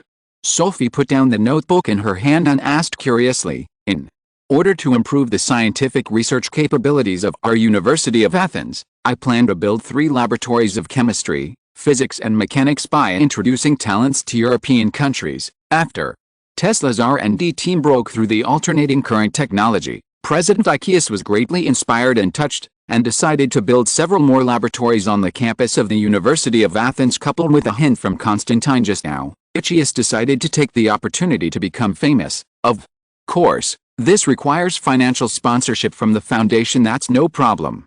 By the way, did you get any specific news about a meeting of scholars in Albania to discuss language? Thinking of this, Constantine moved in his heart and asked Aegeus. Aegeus was surprised that Constantine suddenly changed the subject and asked about such a thing, but he still said, "It is said that a few Italians have sponsored to provide a venue for Albanian scholars." "Your Highness, is there any problem?" Constantine murmured, "Italy," but an idea popped up in his heart. Could it be that Albania is already on the minds of Italy now? As far as Constantine knew, in the original time and space, the Monastir Congress in 1908 decided to use the Latin alphabet as the Albanian script. Italian also uses the Latin alphabet. Is there a connection between the Italian funding of Albanian scholars and the use of the Latin alphabet as the Albanian script? Thinking about later generations. www.uxiaspit.com. Italy has been trying to annex Albania after the First World War. It is not only because of Albania's rich resources, chrome ore and oil, that Italians are tempted, but also Albania's geographical location, because the distribution of Italy's territory is like a leather boot extending into the Mediterranean Sea. There is only a narrow Adriatic Sea between Italy and Albania. Once Italy controls Albania, the Italians can easily block the Adriatic Sea. This will greatly enhance the strategic position of Italy. After thinking about this, Constantine understood a little bit. The Italians really plan ahead and have far-reaching plans. Well, Aegeus, since Italians are so generous in sponsoring Albanian scholars, we Greece should not be left behind. It just so happens that your foundation also donates some funds to sponsor them, Constantine ordered. Seeing that the 3 people did not understand their actions at all, he explained that the reason why these Italians sponsor Albanian scholars is because they want to influence Albanian scholars and make them tend to use the Latin alphabet. We can't let the Italians succeed. The condition of your sponsorship is that the scholars who accept the sponsorship must support the use of the Greek alphabet as the Albanian script. When the 3 heard Constantine's explanation, they couldn't believe it. "Constantine, are you too sensitive?" Albania is now Ottoman territory, and many people in Albania are MSLs, so they won't be close to Italy. Sophie felt that Constantine was a little suspicious. Why? Can't the Ottoman territories be coveted? Greece can be coveted, Bulgaria can be coveted, why can't Italy? Constantine asked rhetorically. Chapter 85, Smokeless Powder. When everyone heard Constantine's words, they couldn't refute it. As for the Italians' thoughts on Albania, they would rather believe what they have than what they do not have. On the other hand, even if there is no political factor behind these Italians, it is not wrong for us to sponsor some Albanian scholars, and in any case, it will make them closer to Greece. Remember, in the name of your educational foundation, to draw some of money to sponsor the Albanians, Constantine said to the three Sophies. Time entered 1888, and the steel factory that Constantine had been thinking about was finally completed and put into operation. The manager of the steel plant, Scaloi, invited Constantine, Laris and Radokinaski, the three shareholders of the steel plant, as well as the Prime Minister of Greece, Trikoupis, to come to the steel plant to witness this. A great moment when I took a carriage to the steel factory in the Piraeus industrial zone. The most conspicuous sight I saw was the towering chimneys emitting black smoke, and the brown factory building entirely composed of steel pipes led by Scaloi. The three put on safety helmets and entered the smelting workshop in the spacious factory building. The air was full of scorching heat, which made the faces of several gentlemen who were usually pampered to turn red. I saw a huge iron furnace hanging in the air with iron chains, the top of which was glowing red, and the workers stood around cautiously with tools in hand. This is the first batch of molten steel in our steel plant, Scaloi, wearing a hard hat, said excitedly to his three bosses and Prime Minister Trikoupis, pointing to the steel-making furnace under the operation of the workers. The orange-red molten steel poured out, the temperature in the air was even higher, and sparks flew like fireworks. Can you use these steels to produce seamless steel pipes? Constantine asked Scaloi, looking at the scene in front of him. As soon as these words came out, Trikoupis, Laris, and Radokinaski looked at Scaloi at the same time, because seamless steel pipe is the steel that needs to be used in the production of firearms. When the firearm is fired, the internal chamber pressure is extremely high. In order to avoid the risk of explosion, a whole piece of cast seamless steel pipe must be used. Steel mills can produce seamless steel pipes, in other words, guns. The three of them are naturally very concerned about this answer. His Royal Highness, the steel plant is well equipped to produce seamless steel pipes, Scaloi said. This answer makes everyone happy. Laris and Radokinaski are happy that the family has become an arms dealer, while Constantine and Trikoupis are happy that Greece can produce its own weapons, not blindly rely on imports. It's just, Your Highness, if you want to produce guns, it may not be suitable, Scaloi said. How do you say that? Why? Constantine's fiery heart suddenly turned cold. The other three were also attracted by Scaloi, waiting for his explanation. If you want to produce guns, technically speaking, it is not very difficult.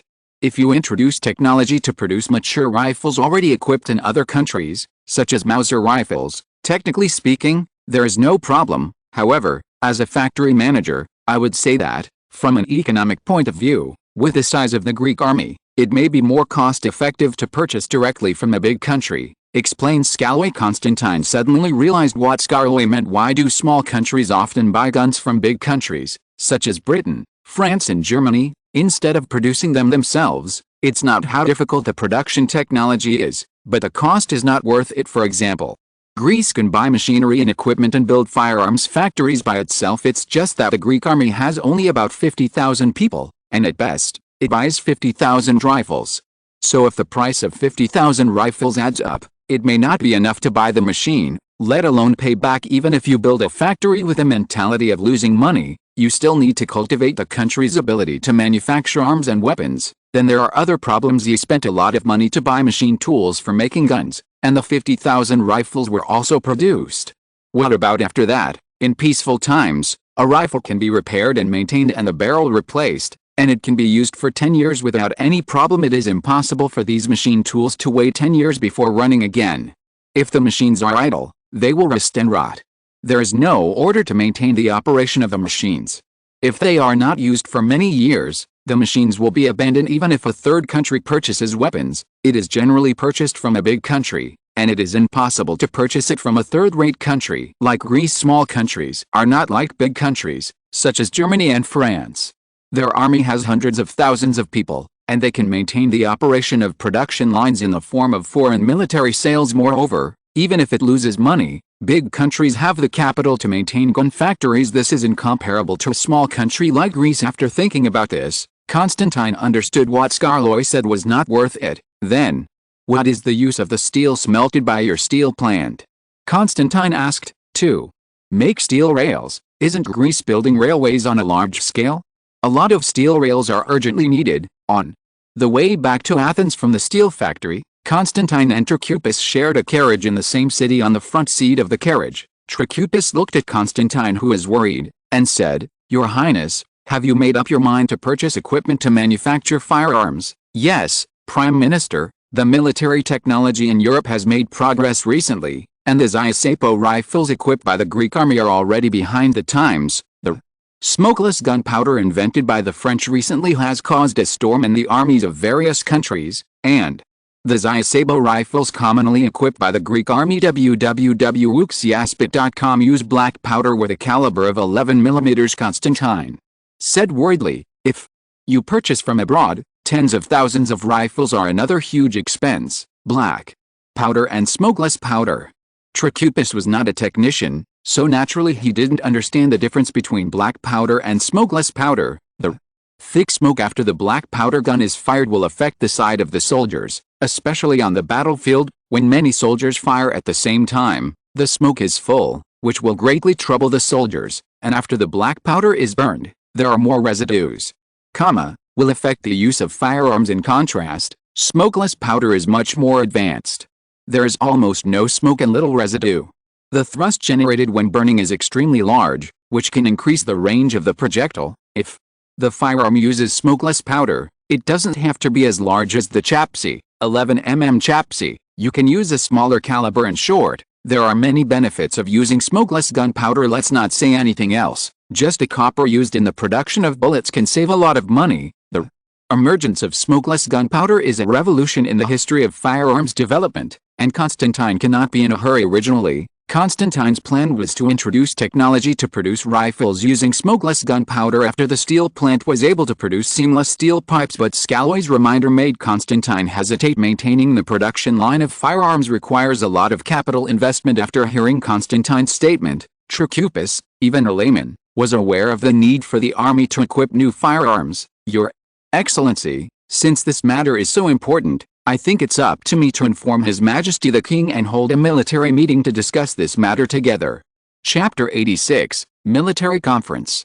At the appeal of Prime Minister Trachupis, King George decided to convene a special military conference on the progress of new rifle technology in Europe. On the outskirts of Athens, on the empty shooting range, two soldiers wore earplugs and did not aim at the gun target in front of them. I saw one of the soldiers. Every time he fired a shot, the surrounding white smoke floated out of the gun body, and he kept pulling the gun bolt, popping 3 shots in a row, and the surrounding was already filled with smoke. In order to aim at the target, the soldier can only wait for the smoke to dissipate, and then shoot again, and so on, only to complete the task of shooting the target 10 times. The other soldier continued to fire 10 times without any smoke, and hit the target continuously. A group led by King George and Prince Constantine stood behind the two soldiers and carefully observed the two soldiers who were shooting. "Is this a rifle that uses smokeless powder?"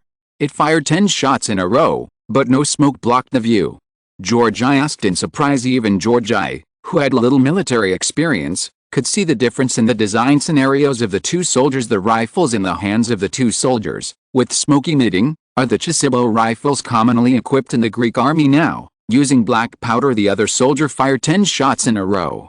There was no unusual rifle, but it had a lot of origin. It is the first rifle in the world that uses smokeless powder, the French Lebel rifle. After the design demonstration, the director of the Military Technology Office, Chai Yimi, said, "Your Majesty, the Lebel rifle using smokeless powder does have an overwhelming advantage over the Ziasapo rifle we are currently equipped with. These technical indicators are not at the same level at all." King George was silent. "I heard that the Turks have applied to the German government for the purchase of the 1888 committee rifle newly developed by the German company Loy. It is said that smokeless powder is also used." After the performance of the pyrotechnic powder, he said solemnly, "The relationship between the Germans and the Turks is very hot. In recent years, There have been more and more German goods in Turkey. The German military advisors sent by the German General Staff to Ottoman Turkey help the Ottoman Sultan train the new army. Therefore, the application of Ottoman Turkey will be allowed by Germany. Once such advanced rifles are equipped with Turkish troops in Epirus and Macedonia, the Greek army will be at a huge disadvantage, and we will be very passive, Emmanuel said in a heavy tone. In Epirus and Macedonia in northern Greece, the Turks deployed more than 100,000 troops to confront the Greek army on the Turkish-Greek border. The Greek army has less than 50,000 people and is in a weak position. If even the rifle is behind, then once the two sides clash, the Greek army has almost no chance of winning. Does this smokeless powder have any other advantages besides the fact that it will not emit smoke to block the view? King George asked Chamiais, the director of the military technical office. Although he did not know much about military affairs, George understood that it was an expensive thing to replace standard rifles in large quantities for the army. Prime Minister Trikoupis has recently been carrying out large-scale infrastructure construction. In a country like Greece, which is full of mountains and hills, the cost of such infrastructure construction can be imagined. Moreover, these funds were also borrowed from Britain and France. If there is a large-scale replacement of guns for the army now, the financial pressure on the Greek government can be imagined. The combustion calorific value of smokeless gunpowder is high, and the same weight of gunpowder, smokeless gunpowder will release greater energy. That is to say, for rifles using smokeless powder, the warhead can be completely miniaturized. Rifles using black powder require large caliber bullets in order to ensure the muzzle velocity and lethality of the bullet. In the case of smokeless gunpowder, even a smaller warhead can ensure sufficient lethality and muzzle velocity. Having said that, Chamiais waved to the two soldiers who were standing upright after shooting, and handed them two rifles. Your Majesty, this is a Chasibo rifle with a caliber of 11 mm, and this is a Lebel rifle with a caliber of 8 mm. As Chamiais explained, he showed two different rifles to King George and others. Having said that, he took out a bullet from each of the two soldiers' bullet pouches, held them in their left and right hands, and showed them to everyone. This is an 11 mm caliber bullet for the Chasibo rifle, and the weight is 30 grams. Chamiais raised the apparently one-size bullet in his left hand. This is the 8 mm caliber bullet used by the Lebel rifle, and the weight is 17 grams, Chamiais said while holding up another bullet. Hearing that the difference between the two bullets almost doubled, the surrounding people whispered to each other, 8mm bullets are lighter in weight. After the outbreak of the war, when transporting logistical supplies, the same number of bullets, small caliber bullets using smokeless powder, have obvious advantages, not to mention other materials saved by each bullet, such as brass, although the weight is not worth mentioning individually, but in the cumulative amount of several million, the weight of copper saved is considerable. In the case of lighter weight, the soldier's bullet bag can also carry a larger number of bullets, and in the case of carrying the same amount, carrying lighter small caliber bullets, www.wuxiaspit.com can save soldiers physical strength. There is no doubt that rifles using small caliber bullets and smokeless powder have an advantage in all indicators. It is blunt to say that smokeless gunpowder will trigger a revolution in rifle design, Chamiais said solemnly. Your Majesty, in any case, our Greek army should respond, Metaxas said as a representative of frontline officers. Metaxas was also invited to this military conference. Otherwise, the Turkish army, armed with German committee rifles, would have an overwhelming advantage over us. Although the government's finances are very tight, but the situation is so severe, it is really necessary to do something. Trikoupis sighed in his heart and said calmly on his face, the current debt of the Greek government has reached 600 million drachmas. In recent years, after paying the necessary expenses and military expenses of the army, the remaining money will generally be used to repay the interest on the loan. There is hardly any money left after this. Constantine, what's your opinion? George I turned to look at Constantine and said, even with the current financial difficulties of the government, since the military's situation is so severe, it really cannot sit idly by. According to Constantine's estimates, with the development of industrial areas and the development of colonies, the financial pressure on the government should ease in the next few years. Speaking of smokeless gunpowder, there really is an opportunity right now. Mr. Nobel, who was previously engaged in the research and development of smokeless gunpowder and lives in France, has successfully developed a patent for smokeless gunpowder, but he is facing the dilemma of no one taking over. If Your Majesty is interested, you can inform the ambassador in Paris and help contact this person. Constantine said. Chapter 87, Military Conference, 2. In fact, Constantine learned about the news of Mr. Nobel through the Greek ambassador in Paris. After learning that France had developed the world's first rifle using smokeless gunpowder, Constantine urgently contacted the ambassador in Paris and asked him to inquire about smokeless gunpowder and the Lebel rifle. Coincidentally, the recent lawsuit between Nobel and the British government has caused a stir in Europe. As a diplomat, the Paris ambassador himself has the responsibility to inquire about important information, so he paid special attention to this matter. After Constantine inquired about it, he told him about Nobel, and by the way, he tried to get a new rifle from France, the Lebel rifle, which was just equipped by the French army, and sent it back to Greece for testing. Nobel began to study smokeless powder in 1887. After a long experiment, he finally developed the world's first double-based smokeless powder, and applied for a patent in France in 1887, but by the time Nobel went to sell his advanced smokeless powder to France, it was too late. As early as 1884, the single-base smokeless powder invented by VA, not as good as double-base powder, had been widely used by the French military, was therefore rejected by France. The United Kingdom, which also recognizes the importance of smokeless powder, is also seeking the production technology of smokeless powder. Nobel's technology naturally entered the British's field of vision, and then directly copied Nobel's technology, and now the two sides are fighting a lawsuit over this matter, which is well known in Europe, and Nobel's double-base smokeless powder technology is still in hand. Since this is the case, then it is up to you to personally invite Mr. Nobel to take a trip to Greece, said King George I. After Constantine told Nobel, "It is best to invite Mr. Nobel to come to Greece and set up a factory to produce gunpowder," said Chamie Ice. Obviously, the officer in charge of military technology had heard of Mr. Nobel's name. The Nobel family has established factories in various European countries to produce gunpowder, and is an important gunpowder manufacturer in Europe, whether it's smokeless powder, or small caliber rifles that use smokeless powder. These Greek troops will have them sooner or later. They are all minor details, and I want to say something more important. Constantine saw that the main high-level leaders of the Greek army are here today, so he wanted to take this opportunity to explain his thoughts to everyone. Greece and Ottoman Turkey are in hostile relations.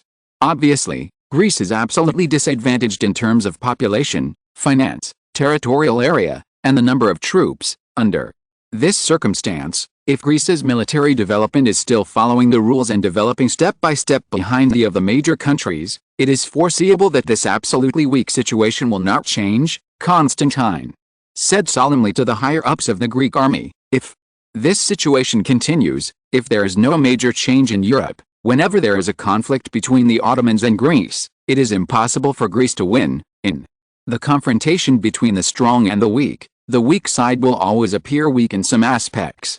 For example, the number of Greek troops is not as many as the Ottomans, and the Turkish troops will be the first to equip advanced rifles. This is a concrete manifestation of the confrontation between Greece and Turkey. If the Greek army has overcome the gap in the number of troops and technical weapons, it will not be called a confrontation between the strong and the weak. But if you want to do this, unless the gap between Greece's national strength and Turkey's hard power is narrowed, you can't change Greece's weak position. Therefore, in order for Greece to have the possibility of winning in the conflict that broke out with Ottoman Turkey, we must put aside some fixed prejudices, actively carry out military reforms in an eclectic manner, and boldly use the latest and most advanced military tactics and military technology." Although in the history of world military affairs, people can always hear the battle of the weak over the strong and the outnumbered, which gives the illusion that the case of the weak over the strong is easy to do. In fact, in most wars, it is a miracle that the weak overcome the strong, and the victory of the strong is the norm in war. It is precisely because the case of defeating the strong by the weak is legendary, people's impression will be more profound, giving people the illusion that it is not difficult to defeat the strong by the weak as for the war where the strong overcome the weak. Because it is so common and has no suspense, people naturally have no interest in remembering it. If the Greek army in the war with Turkey, without any other allies, responds uprightly and according to the rules, Greece will be defeated without victory. We can only actively seek change and win by surprise. Everyone listen carefully to Constantine's speech without saying a word. Then, "Constantine, since you say so, are there any specific measures?" King George asked. "Greece is weak and Turkey is strong. This is not a matter of 1 or 2 days. First, In terms of the military system, we should actively learn from Western Europe, especially Germany. The German General Staff system is an important institutional basis for the German army to win 3 battles and 3 victories. Although the Greek army also tried to establish a staff system, but due to the limitation of strength, Greece cannot train as many high-quality officers as Germany can. Therefore, the Greek staff system is just like a cat and a tiger, learning a little bit of fur. Therefore, it is not appropriate for the Greek army to expand its army. We do not have enough high-quality officers. The number of the Greek army is about 50,000. Although it is about twice as large as the army deployed by Turkey on the northern border of Greece, because Turkey's territory in the Balkans is sandwiched between Greece, Serbia and Bulgaria, its geographical location is very awkward. The Turkish army needs to be alert to the armies of the 3 countries compared to Greece's population of more than 1 million. The proportion of this militia is already very high. On the basis of the current army, with the help of the compulsory education of the Royal Education Foundation, we will select the best among the children of the right age, and improve the quality of the students enrolled in the Athens Military Academy. Greece did not have a policy of compulsory education before. Basically, the students who entered the military academy were children of wealthy families. This also led to the fact that the officers of the Greek army did not have enough selection bases. Furthermore, the army should actively carry out innovations in military theory. For example, new style rifles have appeared now. Since technical weapons have changed, the tactics of infantry have also changed accordingly. This is the law of war. Then, what about the inferior number of Greek troops? Asked the chief of the general staff, Emmanuel. No matter how elite soldiers are, when the number of soldiers is at a disadvantage, even if they use new tactics, they will still be in a passive situation. Constantine had already responded, if the situation requires, we can recruit indigenous soldiers from Africa. There are 20 million people in the Congo area. It is still possible to call tens of thousands of people to fight in Greece, provided there are enough qualified officers. Such a gap in the number of people, to a certain extent, is not that serious. Chapter 88, Military Conference, 3. Constantine's words shocked everyone, and everyone said, it was beyond everyone's expectations to let African natives enter the Greek army. Hearing such explosive news suddenly made them a little uncomfortable. Is it too bizarre to let black people enter army? Emmanuel immediately questioned Constantine's voice. Yes, if this is the case, our Greek army will probably be ridiculed by European countries, Metaxas echoed. And those ignorant natives, do they know how to operate European weapons? How to ensure their loyalty? How to command them? Others are also full of doubts. No way. In this period of Europe, black people were not considered to be of the same kind at all. For example, black people in the United States have been legally granted freedom after the Civil War, but black people do not have the status of citizens in the United States at all. The threat faced by the Greek army is objective. I think as long as the army can win on the battlefield, some old prejudices should be decisively abandoned. Constantine retorted. The British colonial garrison in India has always had the habit of recruiting Indian soldiers. Isn't it very useful? I haven't seen the British being laughed at. His Royal Highness, I'm afraid the Greek soldiers will criticize after those black people enter the army, Metaxas said. Then, follow the example of the British and use the model of Greek officers and colonial soldiers to separate black soldiers from Greek soldiers. As the world hegemony at this time, the UK is very convincing to take her as an example. There are also military technical aspects, Constantine said. 4. Advanced weapons and equipment such as new rifles, rapid-fire artillery, etc. After the government's finances have eased, the Greek army should also step up research. Whether it is self-produced or purchased, don't delay. Hearing Constantine's speech, everyone had no objection. Let me add one more point. Prime Minister Taricoupis said suddenly as the head of the government. Taricoupis usually does not intervene in such purely military meetings, but only listens in. I think what Your Excellency the Duke said, the conflict between Greece and Ottoman Turkey, we don't need to take chances at all, because of this conflict, it is unavoidable. Although everyone thinks that there is nothing wrong with Constantine's suggestion, it is based on the conflict between Greece and Turkey. In fact, everyone has such a fluke mentality in their hearts. The two countries may not have a war. Greece after its independence from the Ottomans was a rather contradictory state of mind. Although there is a great ideal, that is, to restore the territory of the Eastern Roman Empire. From the bottom of their hearts, the Greeks also know that this is unlikely. The difference in strength is two great Greek nationalists are not impressed by the concept of Roman identity. A considerable number of people believe that they should follow the example of Western European countries and establish a nation-state. Ultranationalists even believe that Rome was the conqueror of Greece, nor do they think that the Greek-speaking MSLs are Greeks, even though they look alike and have always lived in the same land. A considerable number of Greeks, rather than having great ideals, want to take the opportunity to take a share of the pie when the decaying empire of Ottoman Turkey collapses. So there are quite a lot of people who are not mentally prepared to fight with Turkey. Trachupis wanted to shatter their illusions. Ottoman Turkey is full of drawbacks, becoming more and more impatient with non-MSL, increasingly closed and conservative. The empire's tolerance for pagans has disappeared, and the Mittler system has existed in name only. The nation-states of Britain, France and Germany are becoming stronger and stronger, which has created stronger and stronger psychological implications for Ottoman Turkey. Those who are not MSLs have become more and more unsightly in the eyes of the Ottoman political elite. If Greece's economy develops smoothly in the next few years, in fact, this possibility is very high, and the difference between the living conditions of the Greeks on both sides will become larger and larger. It is foreseeable that there will be an increasing number of Greeks who want to join the Kingdom of Greece. Let's not mention the Greeks in Asia Minor, the islands of the Aegean Sea, Crete, and even Rhodes. Due to geographical factors, the Greeks who are far away from the core areas of the Ottoman Turks will definitely make some moves. It's almost inevitable if we don't prepare. How will the army respond? The Aegean Sea is dotted with islands.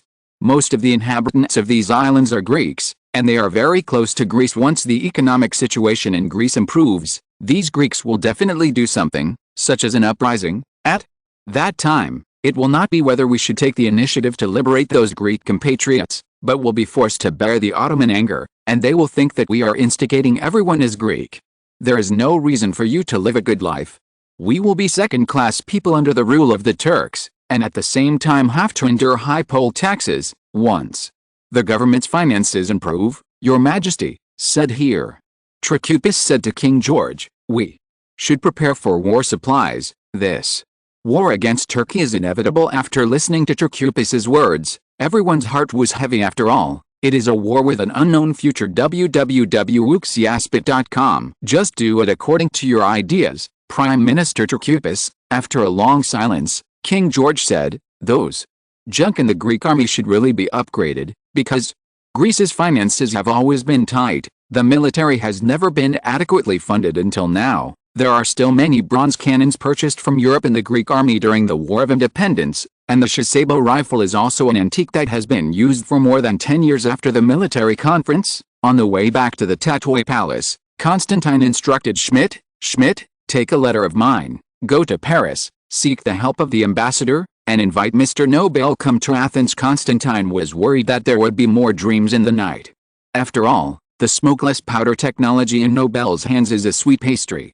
With the completion of the construction, the cotton textile mill in the port of Piraeus was put into operation smoothly. Cotton from Thessaly, Asia Minor or Egypt was transported to the port of Piraeus, processed into cotton cloth, dyed, and passed through Greece. A commercial network of people, shipped to the Balkans, or reshipped back to Asia Minor and Egypt, for sale. Cantoriadis, who runs the mill, laughs a lot as the mill's operations get back on track. How is it, Cantoriadis? Is the business okay?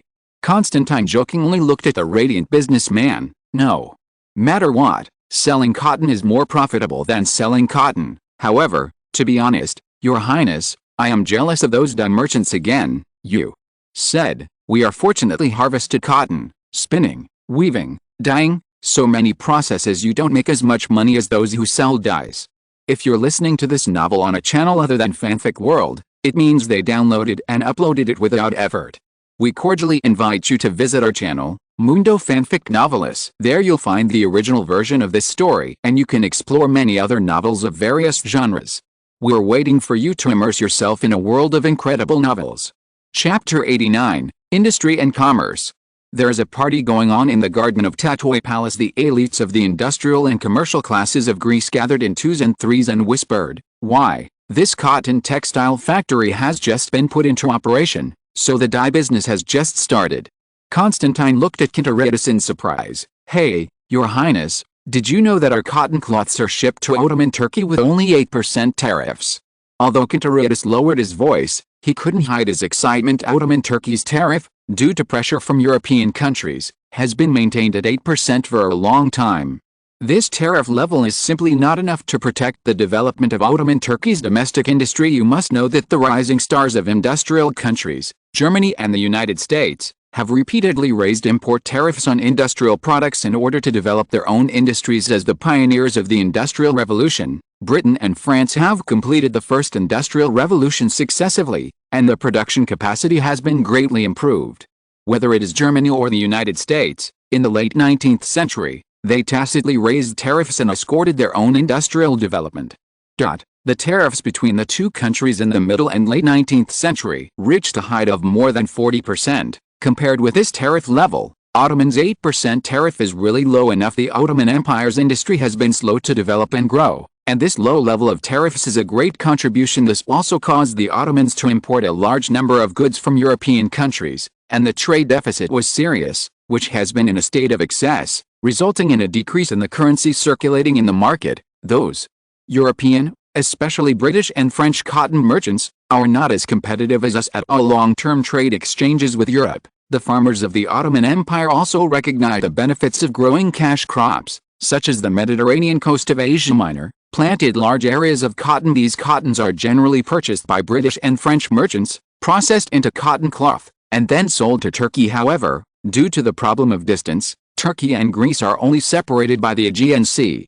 This round-trip journey is much closer than that of Britain and France. Your Excellency, you said, if we were to seize the cotton cloth market in Ottoman Turkey, this would be a huge deal. Speaking of excitement, Constantine rubbed his hands back and forth. At that time, the Turks will use cotton cloth produced in Greece for their heads and robes. For such a large business, the only problem is the dye problem. Now Greece hardly produces it, and it is all imported from abroad, and the cost is not small. Constantine looked at Constantine with a dumbfounded smile. This man can really imagine. Just by virtue of the political influence of Britain and France in Turkey, it is impossible for Greece to monopolize the cotton cloth market in Ottoman Turkey. You have to know that the production of dyes requires a deep chemical industry, and Greece is completely blank in this regard, Constantine said, looking at Constantine, who had a regretful expression on his face. It's blank now, and it won't be blank in 2 days. Looking at Constantine's mean expression, Constantine thought of Nobel. As for why Nobel, who is engaged in the explosives business, is involved with dyes, it is a long story. Explosives and dyes, as well as medicine, all have one thing in common, and that is the driving force for the development of the chemical industry in modern Europe. For example, picric acid dynamite, which was first used as a synthetic dye, appeared in people's field of vision, until one day, an unlucky worker hit an iron jar containing picric acid with a hammer. As a result, there was an explosion, and everyone realized that this thing can also be used as explosives. There is also sulfonamide, which was originally known as a dye. German chemists accidentally discovered that sulfonamide has anti-inflammatory and bactericidal effects and is the first anti-inflammatory drug used by humans. Therefore, since Nobel can produce explosives, dyes are naturally no longer a problem. It seems that Constantine has received news that Nobel will come to Athens to open a factory. Think about it, Constantine's idea is not bad. Since he decided to develop the textile industry, he should clean up the industrial chain, from the spinning of raw cotton, to weaving, dyeing, and even making clothes, and then coupled with dye production, such a one-stop industrial chain. Each joint can provide many jobs for Greece. With the exception of textile machines that Greece cannot produce yet, the industry has almost eaten through it. Since you are interested, after Mr. Nobel comes to visit, you can try to persuade him to set up a factory in Greece to produce explosives and dyes. I think it's not just explosives and dyes. Since Mr. Nobel is in the chemical industry, he can also be allowed to produce some basic chemical industry raw materials, such as caustic soda. This is what our soap factory needs, and so far it's imported in large quantities from Europe. Suddenly, someone interrupted, and Constantine looked up and saw Kostebro Kosterblum saw the two talking about the chemical industry and joined the conversation. The head office of the Greek Congo has planted a lot of palm trees in the Republic of Congo.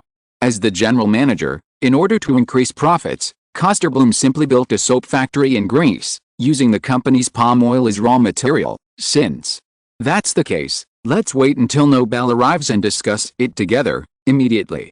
Afterwards, everyone gathered together, the manager of the steel plant Scalloy, the manager of the Artemisinin plant Nina, Tesla, Alexandros and others, and the industrial and commercial operators of Greece almost gathered together. www.uxiaspit.com. This is what Constantine did on purpose. After all, he didn't want to give the stereotype that the Prince of Greece was just a soldier. He needs to give the people of Greece, especially the upper class of Greece, a positive and progressive image.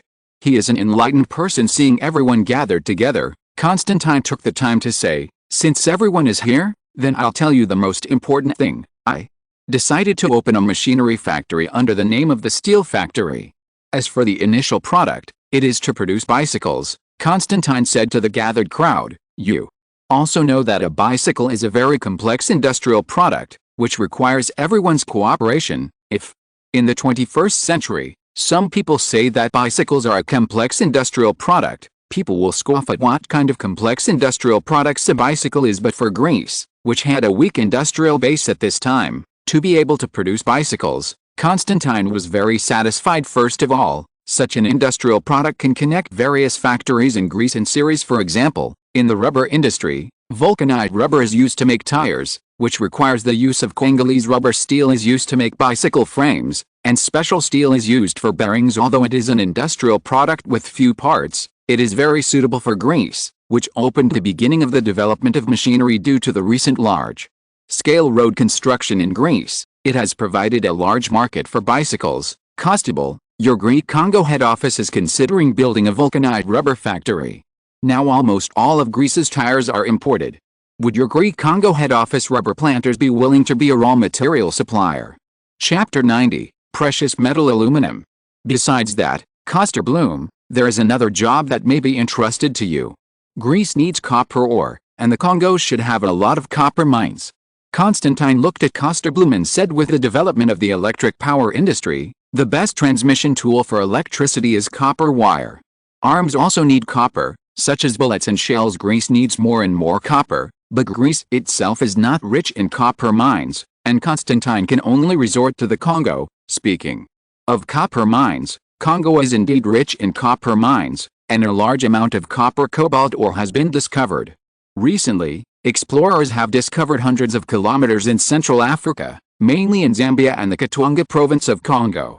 The 60-kilometer wide copper belt is more than enough to supply Greece, but it's just a bit embarrassed, Castro said. Here, is it a traffic problem? Constantine asked. There are world-class copper mines in Africa, but the transportation facilities in Africa are backward. Such large quantities of industrial raw materials do not have supporting basic transportation. Even if they are discovered, transportation is still a problem. The Katanga province is located in the middle of Africa. If the copper ore from here is to be transported out, a railway has to be built, after which it will go through a navigable river to Kinshasa, and through the Matadi-Kinshasa railway, it will be possible to transport out of Congo, Castebro said. Since such a copper belt has been discovered, the people of the Congolese Railway Company should be ecstatic to build the railway. After all, these ores will be transported by their railways in the future, so why are you in trouble? Constantine asked curiously. Katanga province is located almost in the center of southern Africa, and it is impossible to develop such a geographical location without building a railway. You also know that in the case of Congo, the news of the discovery of a large copper ore belt cannot be concealed from anyone. The British are in the copper ore there. Constantine suddenly realized that this is the case. Zambia under British control is close to Katanga province in Congo. Since a copper belt of several hundred kilometers has been discovered in Congo, Zambia, the British cannot intervene. There is no way to do this kind of thing. After all, Congo is a colony that depends on the compromise of the major powers. The elder brother has spoken, and the younger brother, Greece, has no ability to resist, and Constantine did not bother about it. Then, your Greek Congo head office should negotiate with the British to establish an English-Greek joint venture to mine copper in the Katanga area of the Congo. In any case, the equity cannot be less than half, Constantine urged. In fact, the area and reserves of this copper belt in Zambia are much larger than those in Congo, but since the British were interested, Constantine didn't want to make trouble with the British just for the copper mine. Scalloy, The machinery factory under your steel factory is not only used to produce bicycles. Constantine turned and said to Scaloi, who was beside him, after you reminded me last time, I thought about it carefully. It would definitely lose money to build a factory to produce guns and artillery for Greece alone, but you also know that Greece will only need this machinery factory to turn on horsepower to produce guns during a certain period of time.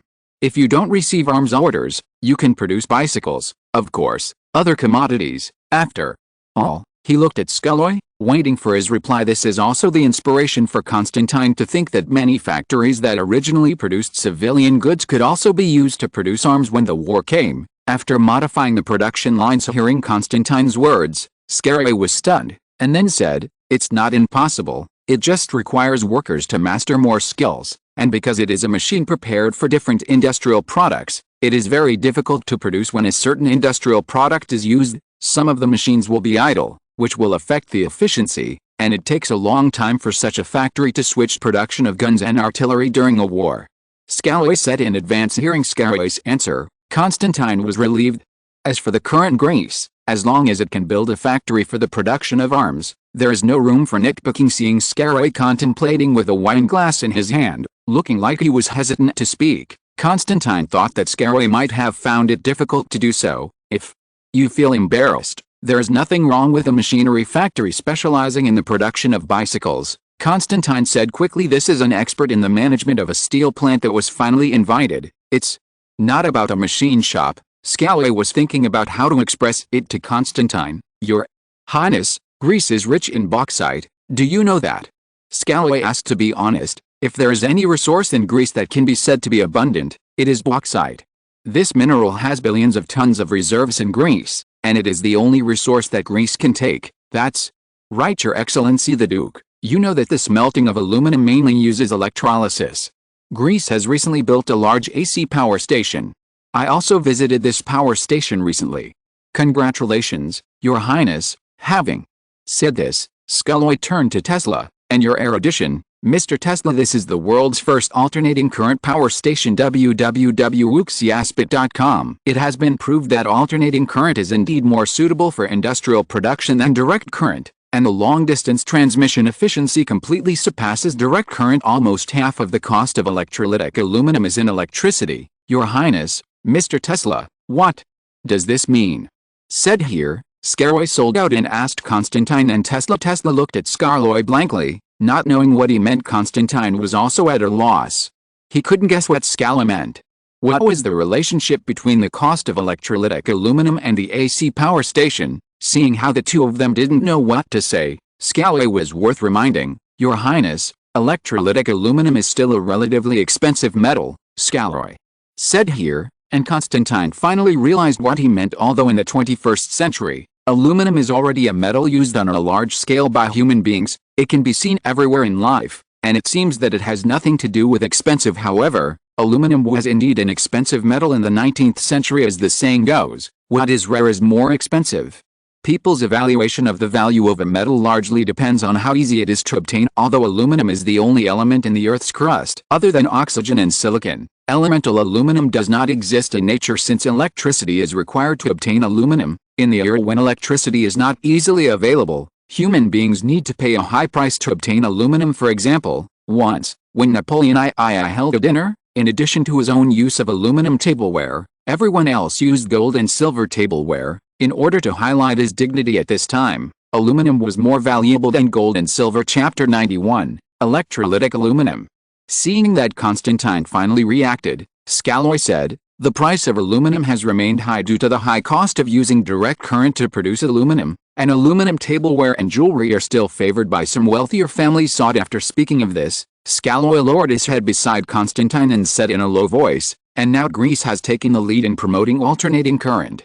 Your Highness, for Greece, this is a good opportunity to develop the electrolytic aluminum industry. Let's not talk about the future prospects of electrolytic aluminum. Take the lead in construction, take the lead in production." Just during this period of time when Greece took the lead, before other countries entered the industry, using alternating current systems, in all factories engaged in electrolytic production of metal aluminum, Your Highness, I can guarantee that the production cost in Greece will definitely be the lowest one. And before other companies react, the construction cost of the electrolytic aluminum plant can definitely be recovered. Due to Constantine's focus on the alternating current system, Greece became the first to eat crabs in the alternating current system.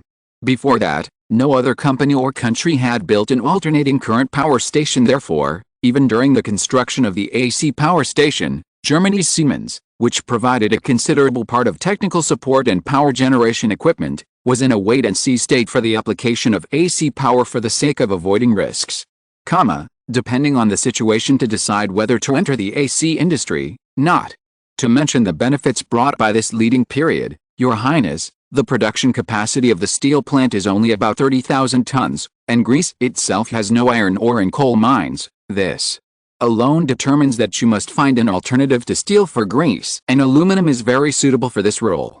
For example, the steel lunchboxes and water bottles are widely used by the Greek army. If Greece produces aluminum, what's wrong with promoting aluminum lunchboxes and water bottles in the army? Aluminum can be made lighter. Seeing Constantine's contemplative look, Scarlo knew that Constantine was moved, so he decided to hit the railroad while it was hot. Although the strength of simple aluminum is not as great as that of steel, for every kilogram of iron ore in Greece, aluminium is really a suitable choice for countries that need to import. Moreover, we can also study aluminum alloys to try to overcome the problem of insufficient strength of pure aluminum. Scarlo's words really touched Constantine quite a bit. Greece lacks coal, high-quality coal, and iron ore, which is a fatal weakness for Greece and a natural weakness for the development of the steel industry. But Greece is still very rich in aluminum ore. Speaking of which, aluminum is actually an element that is more abundant in nature than iron. Greece also has reserves of billions of tons, and the Peloponnese has mineable bauxite. Now Greece is vigorously promoting alternating current, and Greece really has 10,000 pieces to develop electrolytic aluminum. The only thing left is the electrolytic aluminum factory. Although compared with steel, the hardness and lightness of aluminum are dwarfed, but later aluminum alloys are very popular and the strength and hardness of hard aluminum alloy are greatly enhanced. Looking at the persuasive Scarlo, Constantine understood his idea. The output of the Greek steel plant was only 30,000 tons. Although this management expert from Germany did not say it on the surface, he was actually unwilling, and Greece just has the conditions to develop electrolytic aluminum. As a manager with a background in metallurgy, Scarlo is naturally no stranger to aluminum. After seeing the booming alternating current in Greece and the extremely efficient use of it in industrial production, the idea of building an electrolytic aluminum factory naturally arose. Intuition tells him that aluminum is a metal with broad application prospects. Compared with steel, aluminum has its own advantages, that is, its density is low.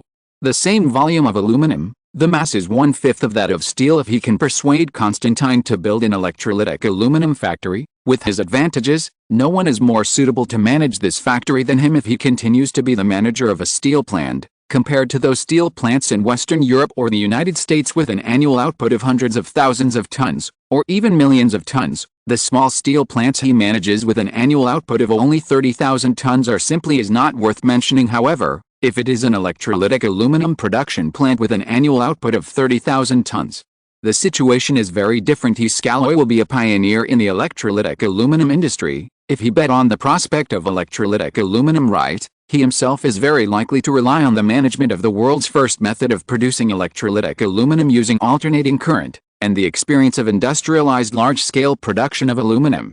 And his life will be very different from now on, at least in the emerging industry of electrolytic aluminum. He will be unique and important at that time. If he wants to change jobs, those industrial tycoons who are eager to enter this industry will inevitably pay a lot of money to hire him as an experienced expert. He was keenly aware that this was an opportunity for him, so he tried his best to persuade Constantine, the rich man, to invest in this new industry. And for Greece, this is also a good and harmless thing. In this way, Mr. Scarlo, after your reminder, I also think it is a good choice for Greece to develop the electrolytic aluminum industry, Constantine said to Scarlo. Since you are familiar with the research of metal aluminum, you have also met many professional scholars or technicians in the research of metal materials. You should recruit more scholars in this field from Europe, and cooperate with the laboratory of the University of Athens to study aluminum alloy materials. Of course, as for the electrolytic aluminum plant, it can be given priority to enter the construction phase, Constantine said. Since Scarlo wanted to rely on electrolytic aluminum to seek a level of advancement, Constantine, who knew it well, Was also happy to see it. This is indeed a metallurgist. Tesla www.wuxiaspit.com. I'm afraid this matter cannot be without your help, Constantine said to Tesla, who had been listening to the two discussing electrolytic aluminum-related matters. I am very happy to help, Your Highness. I am also very curious about the performance of alternating current in the electrolytic aluminum industry. It's just, Your Highness, the research on new metal materials is actually a very tedious job. If my former boss Edison came, I guess he would like this kind of work. Tesla said with a sarcastic tone, looking at the puzzled Constantine. Scalloy explained, the research on alloy materials is very tedious. There are a lot of repetitive experiments, and they go back and forth endlessly. For an alloy of a certain composition, I don't do it myself. An experiment has verified that its physical and chemical properties and other characteristics are impossible to guess at all. This kind of research requires a lot of manpower, which requires you to recruit some scholars from Western Europe. Otherwise, in the short term, the aluminum alloy you are looking forward to may take a long time, Scalloy said. Due to the short period of time for the promotion of compulsory education in Greece, the first batch of college students, science majors, will still have to graduate for several years. Therefore, in the short term, the shortage of high-end talents in Greece will continue. Thinking of this, Constantine felt that Greece should be thanked for being a country dominated by Christian culture. Because of this, despite the lack of talents in Greece, it can easily go to other European countries to hire people. Although it has to pay high salaries, it can solve the urgent need. Christianity can be divided into Catholicism, Orthodox Christianity, and Protestantism, but after all, they are three fruits from a single tree, and their cultures are generally similar. This makes it possible to hire European talents as long as Greece can afford the price, regardless of cultural differences. Chapter 92, Market Division. Constantine was talking with Tesla and Scalloy about electrolytic aluminum when Nina suddenly came to him with two men. Your Excellency, these two gentlemen are here to visit you. Nina stepped forward and whispered beside Constantine. What's the matter?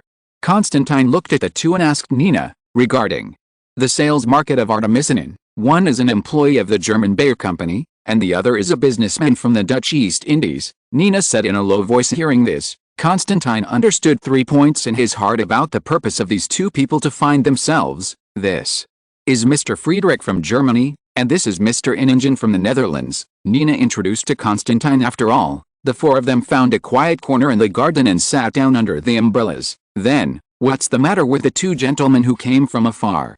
Constantine said, looking at the two well-dressed gentlemen. One of the people with a gold chain pocket watch in his suit pocket said, Your Highness, I heard that your country has newly developed a special medicine that can effectively treat malaria. We came here this time to cooperate with you on malaria treatment drugs.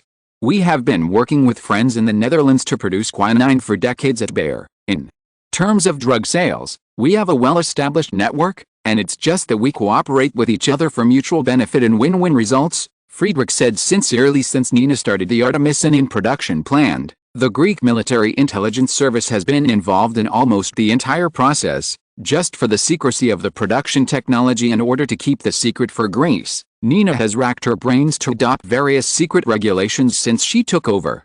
Except for the chief engineer of the factory, Dr. Philip, and Nina, almost no one knows the entire production process. The factory adopts a strict division of labor. It is not so much to improve efficiency, and the element of confidentiality is greater. Every worker only needs to know his own operation steps.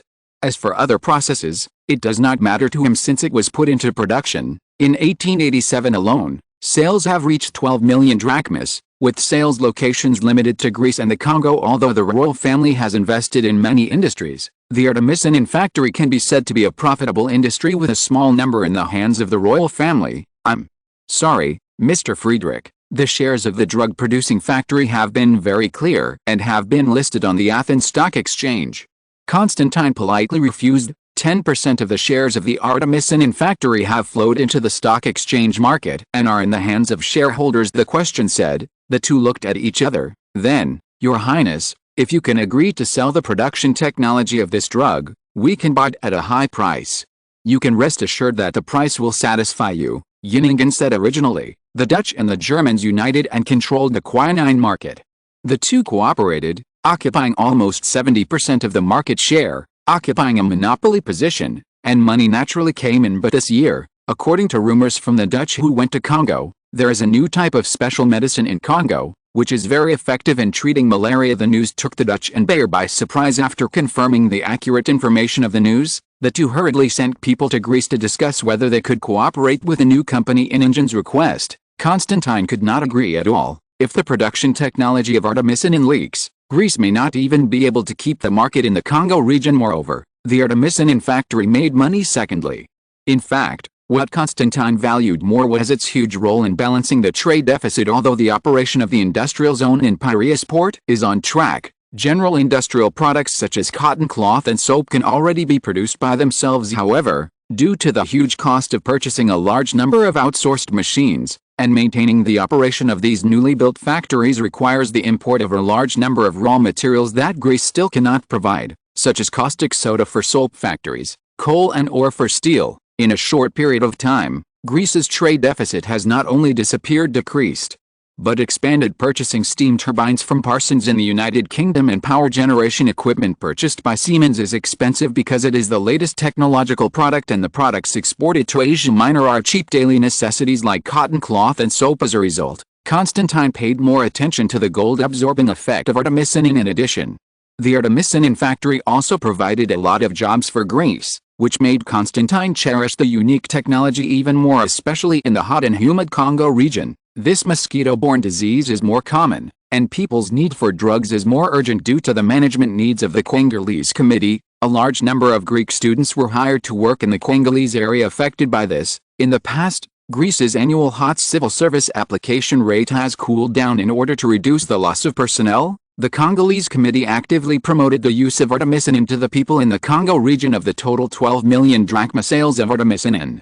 the Congo region provided a share of 9 million. Seeing Constantine's firm attitude, the two looked at each other again and nodded to each other. In this case, Your Highness, in order to maximize the interests of both parties, let's determine each other's market, Friedrich suggested. Seeing this man's eager eyes, Constantine also understood the purpose of the two of them coming this time. In fact, this is also the best way for both sides to solve the problem. After the market is divided, it cannot penetrate like the other party's sight when selling. Otherwise, if the two sides go hand in hand and fight over price, no one will be able to take advantage of it, and they will only lose both in their respective markets. In fact, both parties can still occupy a monopoly position. Constantine glanced at Nina, who understood, and said to the two, "We want the Congo, the Greek market, the United States, and the Ottoman Turkey market. No, the American market can't be given to you." Yin categorically refused. The American market is estimated to be the fattest piece of meat, because Americans are really rich. Prior to this, the U.S. market was the largest market for quinine. Under the joint monopoly of the two companies, the Dutch produced the raw material, cinchona bark, while the German chemical technology was the top of the list. In the American quinine market, the U.S. market is also the largest consumer market for quinine. Therefore, Yin decisively refused. His Royal Highness, we can only give you the Congo and Turkey markets. In addition, artemisinin cannot appear in other places for a period of 10 years. During this short period of time, the two sides will restrain each other and not sell goods to each other's markets. Friedrich said firmly, relying on the wealth and power of the two families. The two were not afraid that Constantine would not agree. One is an old colonial country, and the other is an emerging European hegemon. Constantine really didn't want to fall out with him. Otherwise, if the other party were to sell quinine at a low price, Greece, which is weak in foundation, wouldn't be able to take advantage of it, wouldn't it? Looking at the figures leaving the two, Nina breathed a sigh of relief. Fortunately, we have reached an agreement. Constantine looked at Nina and said cautiously, "When you go back today, remember, Nina, strengthen the confidentiality of the factory." Ah, did we reach an opinion? Why do we have to strengthen confidentiality? Nina was puzzled. Don't be silly. This agreement is based on our ability to maintain the artemisinin production technology. Do you think that if the technology is leaked, they will still abide by this agreement? Constantine said angrily. Chapter 93, Nobel. Accompanied by Schmidt, Nobel, who was invited by Constantine, took a boat from the French port of Toula to the Greek port of Piraeus. In a cafe in the port of Piraeus, Constantine met the famous scientist. After the greeting, Constantine asked Nobel to build a gunpowder factory in Greece. There is no technical problem in building a gunpowder factory, but Your Excellency, as far as I know, Your soldiers in the Greek army only consume 5 bullets every year. Can the gunpowder factory survive in Greece? Hearing this, Constantine couldn't help feeling ashamed. It seemed that even Nobel, an outsider, knew about the lack of live ammunition training among soldiers in the army. Mr. Nobel, precisely because Greek soldiers fire no more than 5 live ammunition per year, your gunpowder factory is more likely to be profitable. If the number of bullets consumed by Greek soldiers is 50 rounds per year, we don't have to talk about gunpowder factories here. When Nobel heard this reply, he was stunned for a moment, and then he realized that Constantine meant that the Greek gunpowder market had great potential. Greece is undergoing large-scale infrastructure construction, and there are a large number of mountains in Greece. It is common to blow up mountains and open roads, and a lot of gunpowder is also needed in construction, said Constantine. This gunpowder factory is indispensable for the modernization and reorganization of the Greek army. Now major countries in Europe are conducting research on smokeless gunpowder, and Greece cannot fall behind in this regard. If you can agree to build a factory in Greece, I can now place an order with you on behalf of the Greek army. 300 tons of gunpowder. As for the profitability of the gunpowder factory, I can guarantee that if the factory is not run well, the Greek army can take over. Constantine made a promise to Nobel. After hearing Constantine's assurance, Nobel really felt Constantine's sincerity recently. Nobel has been really tired. First of all, the double-base gunpowder that he worked so hard to research was obviously more advanced, but it was rejected by the French authorities due to the time lag after Nobel's successful research on smokeless gunpowder. Considering his long-term work, he settled in France. Nobel's hometown is Sweden, so he first provided this patent to the French gunpowder monopoly agency, Gunpowder and Saltpeter Authority. It turned out to be rejected. It turned out that in 1885, 2 years before Nobel invented mixed smokeless powder, a French professor of chemistry, Va, also invented a kind of smokeless powder. This kind of gunpowder, named B-type solo Va gunpowder, is far inferior to Nobel's mixed smokeless gunpowder in terms of performance, but due to the relationship between Va and powerful figures in the political world, this gunpowder has long been widely used by the French army and navy. This made him annoyed at the short-sightedness of the French government, seeing that Constantine paid so much attention to the fruits of his labor. This kind of respect really made Nobel feel heartfelt. Besides, your patent for smokeless gunpowder, if you agree, our Greek army would like to get the right to use it for 500,000 drachmas, Constantine said. Constantine understood the situation of future wars. Due to the invention of machine guns and rapid-fire guns, the maximum rate of fire of Maxim machine guns was 300 rounds per minute, and the limit rate of fire of French 75mm guns could reach 15 rounds per minute. In this case, the consumption of gunpowder in each war will be astronomical. It is precisely because of the huge consumption of gunpowder that the factories set up by entrepreneurs like Nobel are naturally intended to maintain the output of profit in peacetime, but in wartime, the output will definitely not be able to supply the consumption of the army. Therefore, it is necessary for the army to prevent this situation and take precautionary measures. Once the supply of gunpowder factories is not good, they will go out in person to ensure that the output of gunpowder can meet the needs of the army. Because of this, the Greek army has a need to buy patents. After the meeting between the two, Schmidt continued to accompany Nobel to France to avoid accidents. For this special investor, Schmidt's identity, Constantine's adjutant, was no secret, which aroused the curiosity of the French media. As a result, the news of the meeting between the two was reported by French newspapers. Things took an unexpected turn. Va and his powerful figures in the French Gunpowder and Saltpeter Authority also noticed this. The two are both inventors of smokeless gunpowder, which is a direct conflict of interest. As the saying goes, peers are enemies. The French news media began to lash out at Nobel, accusing him of damaging French interests by selling his patent on smokeless powder to the Greeks. The French Paris Times even began to fabricate facts and slander Nobel, saying that he had set up the Severn-Lifley laboratory in Paris and stole the technology of the Gunpowder and Saltpeter Authority, because before that, there was experimenting with the smokeless gunpowder invented by Air, which was used to strengthen the equipment of the French army. After receiving Schmidt's telegram, Constantine was also stunned when he heard the news. He did not expect that his purchase of smokeless gunpowder for the Greek army would bring such a big trouble to Nobel. For a while, Constantine also felt troubled. The French will not take Greece seriously at this time, so it is unlikely to be resolved through diplomatic notes. This may in turn amplify the incident. It will add fuel to the already raging public opinion in Paris, just to confirm that Nobel sells out the interests of France. Therefore, Constantine could only inform the Greek ambassador to Paris, Malartova Georgi, and try his best to take care of Nobel without causing the incident to expand at the same time. He suggested that Schmidt www.wuxiaspit.com, if possible, persuade Mr. Nobel to come in live in Greece. It is located in the Nobel residence on the Avenue Malakoff in Paris. Schmidt looked at Nobel, who was holding a newspaper, and his face was haggard. While feeling sympathy, he was also angry at the dark of the French. In just a week since the pair returned to Paris from Athens, the rumors continued to escalate. Nobel was accused of a crime no less than a spy, and his laboratory was searched by the police and then closed down. The firing range he used to test the power of rifles and cannons was also closed. In addition, Nobel's mixed smokeless powder production workshop at the Dana Explosives factory in Honfleur, France, was also forced to stop production, and those experimental products that had been made were also confiscated by the authorities. Mr. Nobel, according to the current situation in France, you can't stay in France anymore, Schmidt said worriedly. The public opinion caused by the conflict of interest is becoming more and more unfavorable for Nobel, especially in today's newspapers. It was said that Nobel was dead, so Nobel's obituary was published on it. In fact, it may be that the Paris newspapers got it wrong and confused the oil king Ludwig Nobel, Nobel's second brother, and the dynamite king Alfred Nobel. Yes, the House leak happened to reign overnight, and Nobel's second brother passed away. This gave Nobel another heavy blow. The obituary mentions that Nobel had invented a thing for war that had caused a great deal of death and destruction.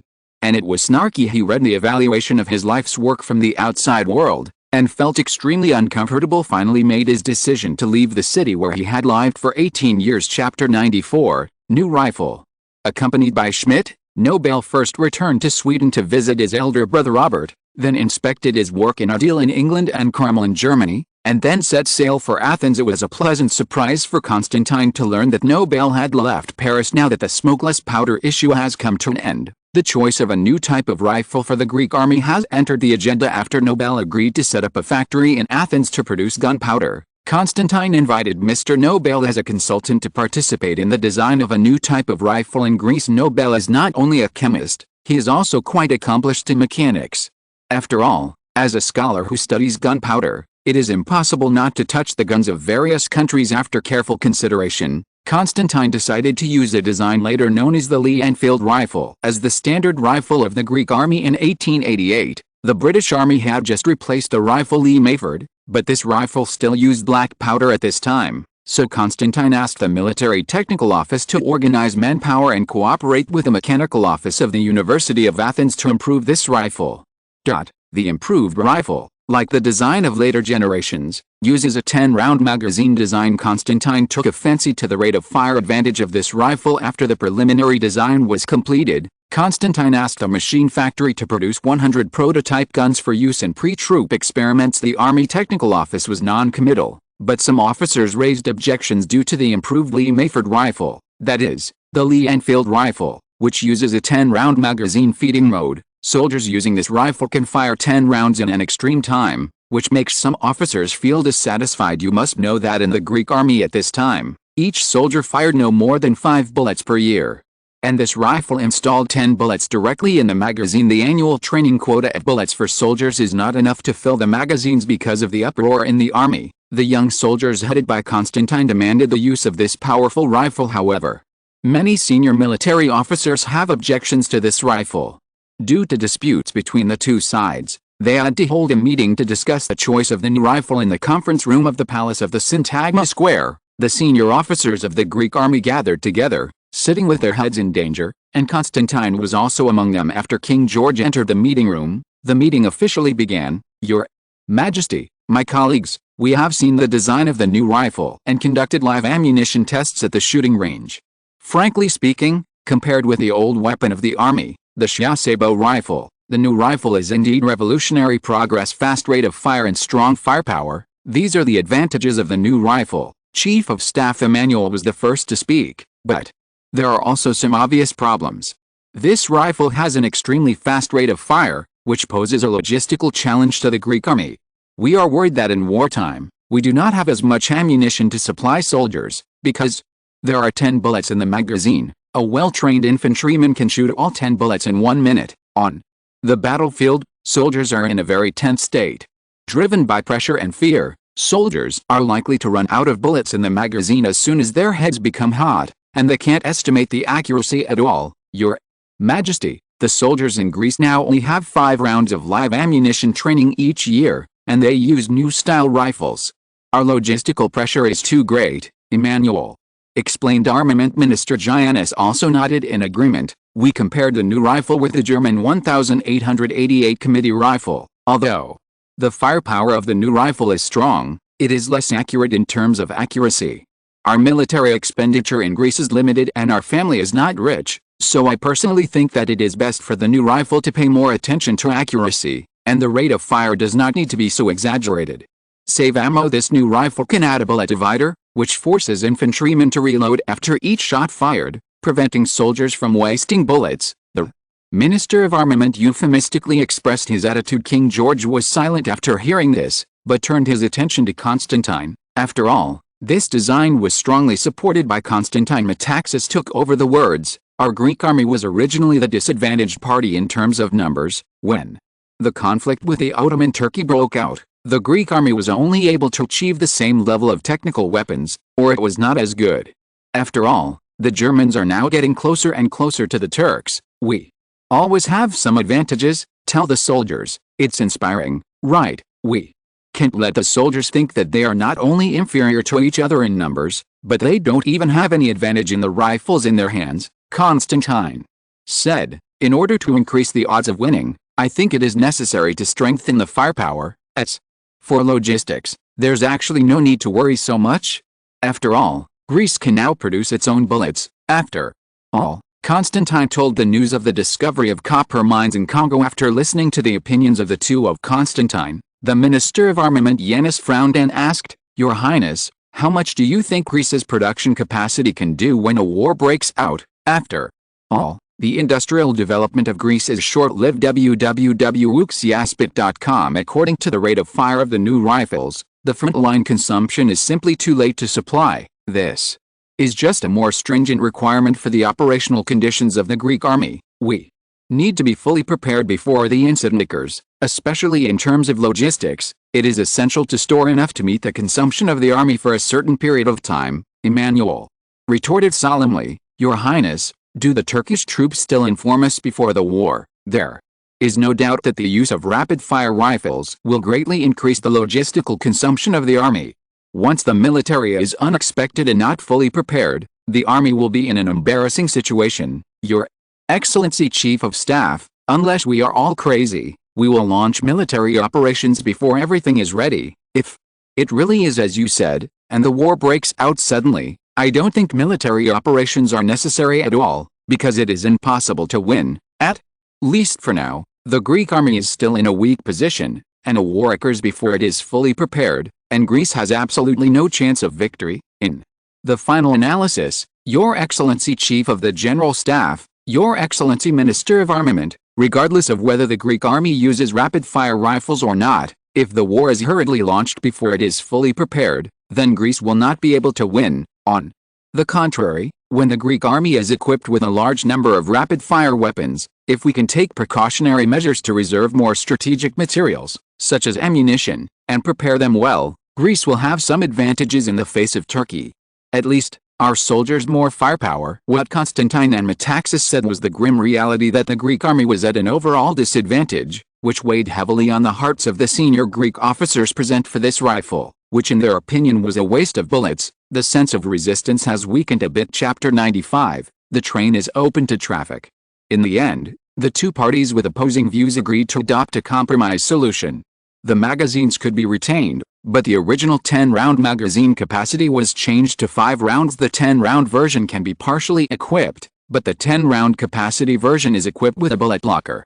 During the battle, it is up to the officers to remove the blocker to increase the soldiers' firepower in this way. This one uses a 7.7 mm bullet with a total length of about 1,257 mm.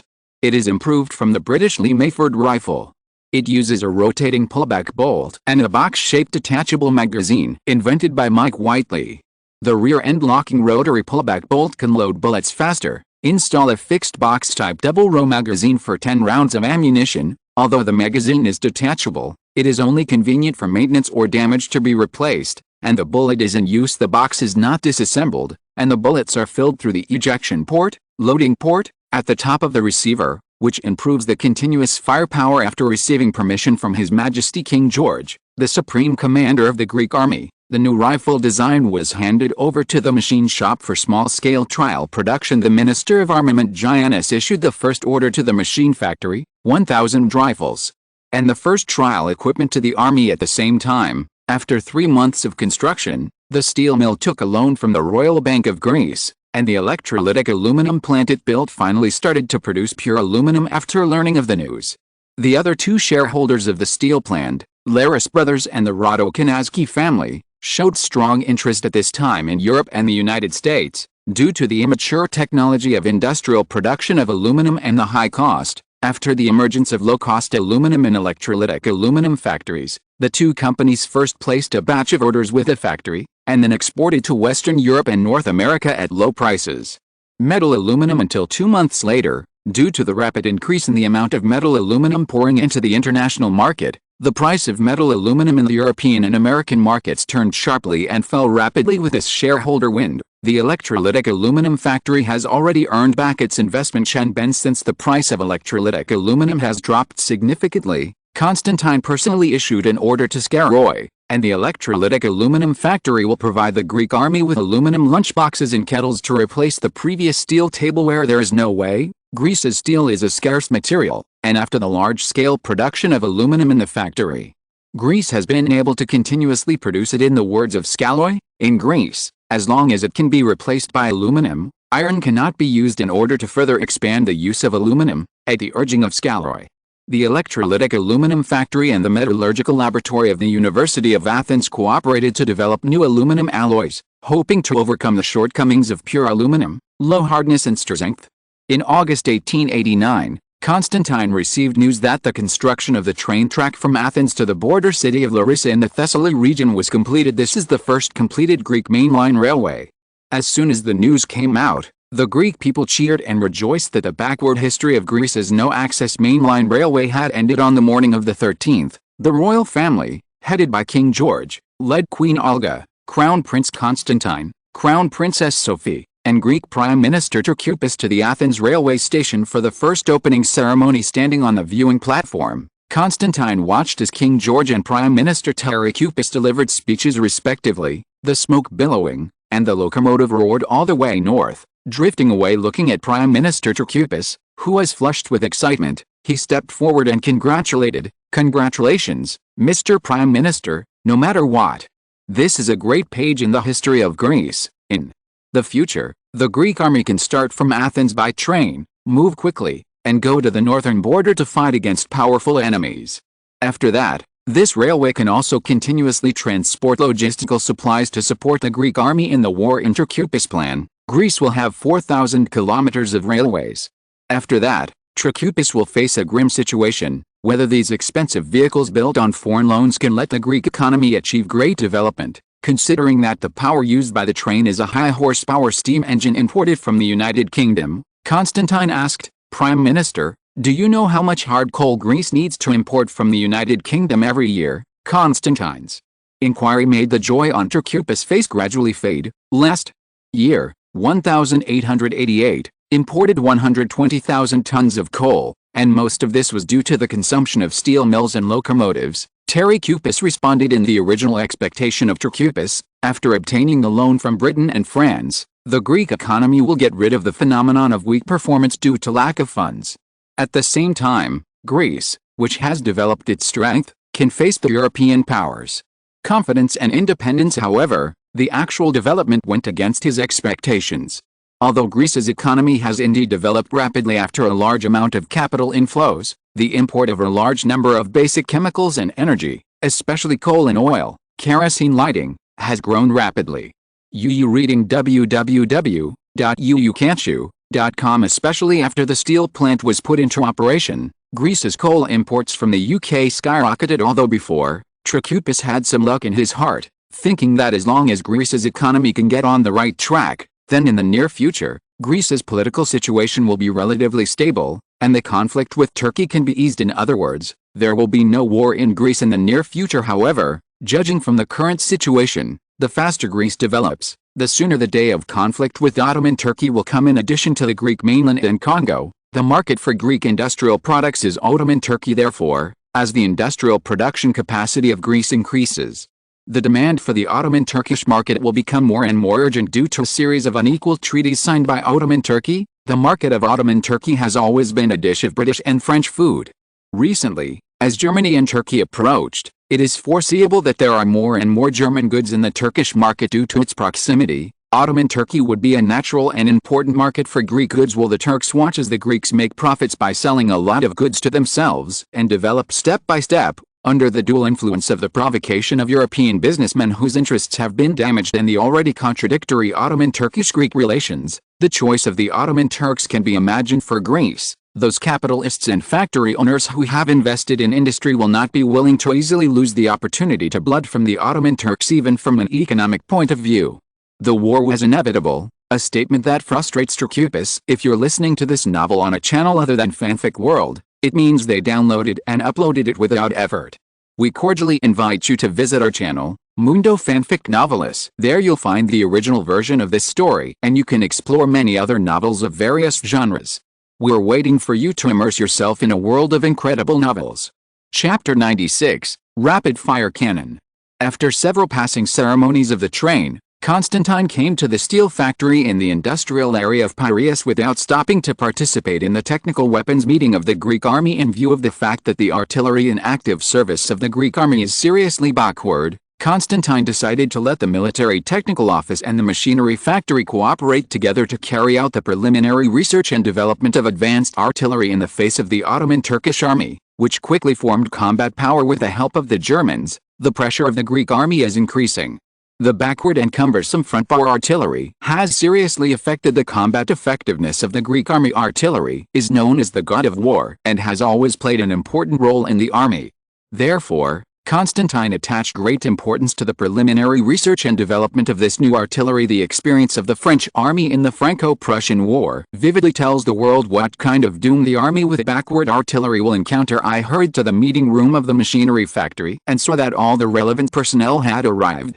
Nobel, who was invited by Constantine, Tesla, who was also skilled in machinery, Scalloy, the current manager of the machinery factory, and there are 6 researchers at the Metallurgical and Mechanical Laboratory of the University of Athens, and Chamis, the director of the Military Technology Office. It can be said that in order to develop a new type of artillery, this office has gathered the most elite relevant personnel that Greece can find at present. Everyone, you must have heard of the reason why you are calling here, that is to discuss the research and development of new style artillery, and discuss the feasibility of the research and development of rapid-fire guns.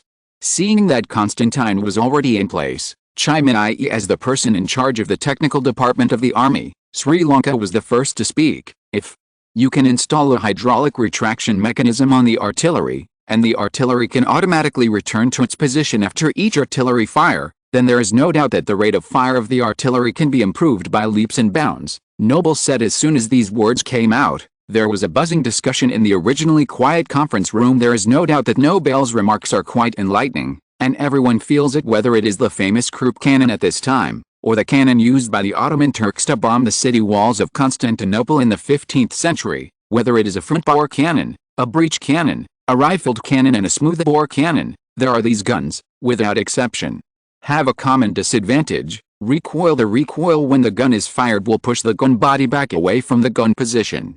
Not only does the soldier have to work hard to push the gun back to its original position, which limits the selectable range of the gun position, but also makes the gun's original aiming lost.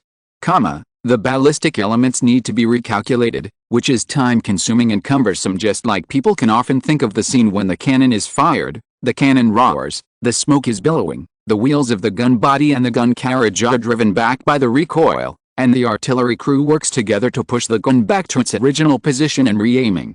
Then cycle back and forth in this cycle, pushing the gun back to its original position and re-aiming is the most time-wasting step. And now what Nobel is talking about is the retreating and returning mechanism, which is to allow the artillery to save this step.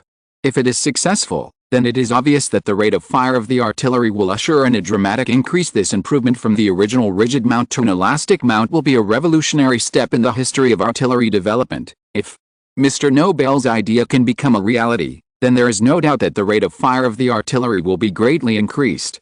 However, the key to the problem is precisely how to design this hydraulic retreat and return mechanism.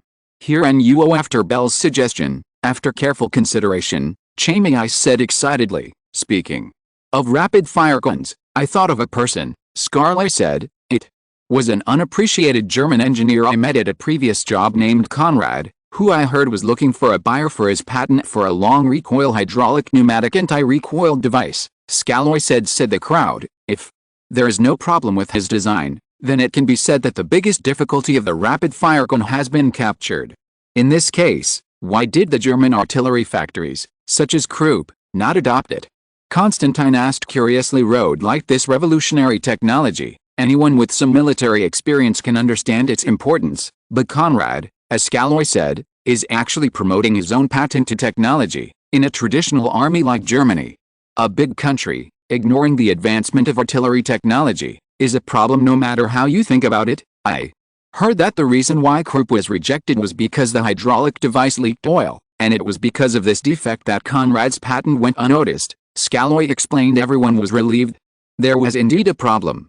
Otherwise, there was no reason why the Germans would give up this technology. Although this technology is flawed, if the professionals who are seated can see Conrad's technology in real objects, it will also serve as a reference. After all, there is still a big difference between starting on someone else's shoulder and starting from scratch to study the artillery's hydraulic retreat and return mechanism. At this point in the meeting, www.wuxiaspit.com, everyone turned their attention to Constantine, and this decision could only be made by Constantine. Frowning, Constantine thought carefully. If he started from scratch, he didn't know when the rapid-fire artillery technology would be able to make a breakthrough, and the threat of the Ottoman Turkish army did not allow the Greek army to slow down. Mr. Scarlett, since you mentioned Conrad, then you should go to Germany in person. Be sure to bring Conrad to Greece and join us. At worst, you have to get permission from his technical patent. The backward situation of the artillery of the Greek army is extremely urgent, and it can only be bought with money. Seeing that Constantine had already made the decision to invite Callard, the discussion about rapid-fire guns today can only end here. Seeing Chamei's quiet look, Constantine reminded, Chamei, have you forgotten something? After Constantine's reminder, Chamei suddenly realized, patted his forehead, and continued, oh, by the way, there is one submitted by His Excellency the Duke. Said here. Chamei hesitated. I don't know how to describe this weird blueprint. Mortar. Constantine reminded. Yes, mortar. This is a design plan submitted by Duke Constantine. Let's discuss it together. After that, Chamei distributed the stack of drawings in his hand to everyone present. Everyone will see on the drawing a strange fire shape. The gun barrel is pointed obliquely, and there is a pair of tripods under the gun barrel for support. Other than that, there is nothing else. To be honest, this is very different from any kind of artillery now, and it looks weird. Everyone doesn't understand what role Constantine's artillery design can do. Chapter 97, New Weapon. Seeing everyone's puzzled expressions, Constantine explained, this type of gun has a relatively high elevation angle, a short range, a fast rate of fire, and a small weight. In an emergency, it can be completely moved by infantry, mainly used to accompany the infantry forward, as a support weapon for the infantry, especially suitable for the mountains of the Balkans. Obviously, a mortar is also a kind of rapid-fire weapon.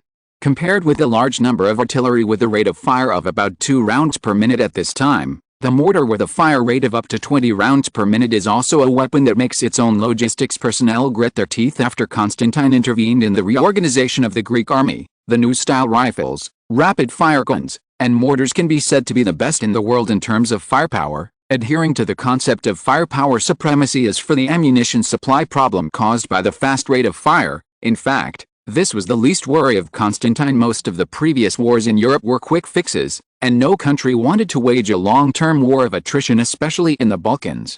Due to the weak industrial capacity, in the event of a war, the leaders of the armies of various countries aim to conduct a quick main battle, because almost all weapons and ammunition are purchased from outside, and the country's independence is short-lived. The family is weak, and there is no material basis for sustaining a long-term war of attrition. Therefore, in the future expected wars in the Balkans, such as the border conflict between Greece and Ottoman Turkey, in Constantine's view, the consumed weapons and ammunition are basically the strategic reserves of the two countries before the war, and the military command of the two countries both will take the initiative to seek the enemy's main force and conduct a decisive battle, that is to say, the war between countries in the Balkans, whether subjectively or in reality, does not allow the war to be prolonged. In this case, the top military officials are more concerned about how to defeat the opponent in a decisive battle. Before that, they do not need to consider the issue of outsourcing weapons and ammunition, as for after the decisive battle, the warring parties will either surrender or win. The overall situation has been decided. In order to maintain the balance of the situation, European countries will definitely intervene after the decisive battle is decided. The losing party will cede land and lose money, and the winning party will also just take it when you see it, of course. Because of the large number of rapid-fire weapons, the Greek army must have sufficient material reserves before the war. According to the estimated ammunition consumption level before the war, sufficient material preparations to maintain a short-term war are carried out. Chamias and other senior military officials generally understand this, so they are not opposed to Constantine's behavior of equipping a large number of rapid-fire weapons to help the Greek army gain an advantage in technical weapons, but the poor Greek government's finances are going to waste again. But, Your Highness, I've never heard of any country's military equipping this kind of weapon before. I mean, can this kind of weird weapon be used in war? Chamias asked. A weapon that had never been heard of before. Chamias really doubted whether it was necessary to spend the funds that were not sufficient for research and development. After all, the weapons equipped in the armies of various countries, such as artillery, rifles, etc., have been baptized by blood and rain in previous wars and have proved their value before they are widely recognized and equipped by various countries. For example, artillery. In the final swan song of Constantinople, Muhammad I relied on Urban's huge artillery to deal with the impregnable and indestructible walls of Constantinople in the age of cold weapons. Since then later, no one questioned whether artillery should be equipped in the army. Now that Constantine suddenly demanded the design of an unprecedented weapon, Chamias, the military technical director, disagreed with the bottom of his heart. Mr. Chamias, from the Duke's drawings, the technical requirements for this kind of artillery are simple, and the cost may not be high, but if it's just research and development, it doesn't matter much. Stanley looked at the drawings carefully and said to Chamias, the reason why Constantine strongly demanded the development of mortars is because at the end of the 19th century, the development trend of weapon technology was the increasing firepower. Whether it was artillery or rifle, the rate of fire was increasing rapidly, let alone Maxim. The machine gun is such a big killer. This situation leads to the fact that the defending side will gain a huge advantage after having complete fortifications. After all, the attacking side has to expose the flesh and blood of the soldiers to the enemy before the appearance of tanks and armored vehicles. In the hail of bullets, the casualty rate is higher than that of the defending side. In this case, a paradox arises. It is impossible to win a war through defense, and the offense must face the attack of a defender with an unprecedented firepower density. The commander of the army will be in conflict. Therefore, Constantine hoped that the ability of the Greek army to attack fortifications would be enhanced, and in the expected and Ottoman Turkey campaign, it would increase the possibility of breaking the line of defense of the Ottoman army. Although the army commanders of the Energan countries all want a quick solution, once due to the existence of paradox, the war will inevitably fall into a stalemate and become protracted. There is no doubt that it will be even worse for Greece, which is a small country and a weak people. Small caliber mortars can be directly handed over to military platoons and squad-level grassroots organizations. After soldiers find obstacles that hinder their progress, such as machine gun positions, or simple fortifications, www.wuxiaspit.com can be used directly. Mortar solution. However, before the appearance of infantry accompanying weapons such as mortars, if the infantry encountered difficulties and wanted the support of the artillery, they had to ask the artillery for help, such as the divisional artillery regiment. For example, people see such a scene, the soldier picks up the phone and calls out loudly, request fire support, target XX, azimuth XX. And then the artillery covers the target area with firepower to solve the trouble for the infantry. In the process of communication between the frontline soldiers and the artillery in the rear, it will obviously waste time and affect the efficiency of the artillery. After soldiers are equipped with mortars, targets that are easy to destroy like machine gun positions do not need to waste the artillery's time at all. They can solve them directly. Moreover, the elevation angle of the mortar is high, and some targets that cannot be hit by direct fire, such as trenches and enemies on the reverse slope, are more suitable for mortars. It is precisely because of these factors that Constantine hoped that the Greek army could boldly break the rules and first equip the infantry with the mortars at the grassroots level, so as to increase the attacking capability of the Greek army, so as to gain an advantage in subsequent battles and increase the winning rate. Therefore, when he heard Chamiis questioning the mortar, he patiently said, "The cost of this gun is not high, and there must be only a small amount of equipment in the early stage, so that the army can verify it in actual use. So what is the value of this gun? Let's wait and see." The structure of this type of artillery is relatively simple, and the machine factory can make a batch of samples soon, Scaloi said to the crowd after the meeting. Scaloi, who was instructed by Constantine, went to Germany to look for Conrad, a rapid-fire artillery engineer who is not valued in Germany. The expert group hoped to get inspiration from it and speed up the development of Greek rapid-fire artillery. Chapter 98, News from Congo. After Scaloi went to Germany and invited Conrad to Greece with a lot of money, under his guidance, after 3 months of concerted efforts of the rapid-fire gun development team, in September 1989, Conrad successfully relied on Conrad's countermeasures. The patent for the recoil system produced a prototype of a 75mm rapid-fire gun. After hearing the news, due to the need for confidentiality, Constantine only notified the Army Chief of Staff, Emmanuel, and the head of the Military Technical Office, Chamiis, to go to the shooting range on the outskirts of Athens to observe the new rapid-fire artillery for the first time. Test shot. The shooting range in the outskirts of Athens, standing behind the parapet where the sandbags were piled up, Constantine, Chamiis, Scaloi, and Conrad, with their telescopes on their chests, stared solemnly at the busy people 20 meters away who were busy around the artillery.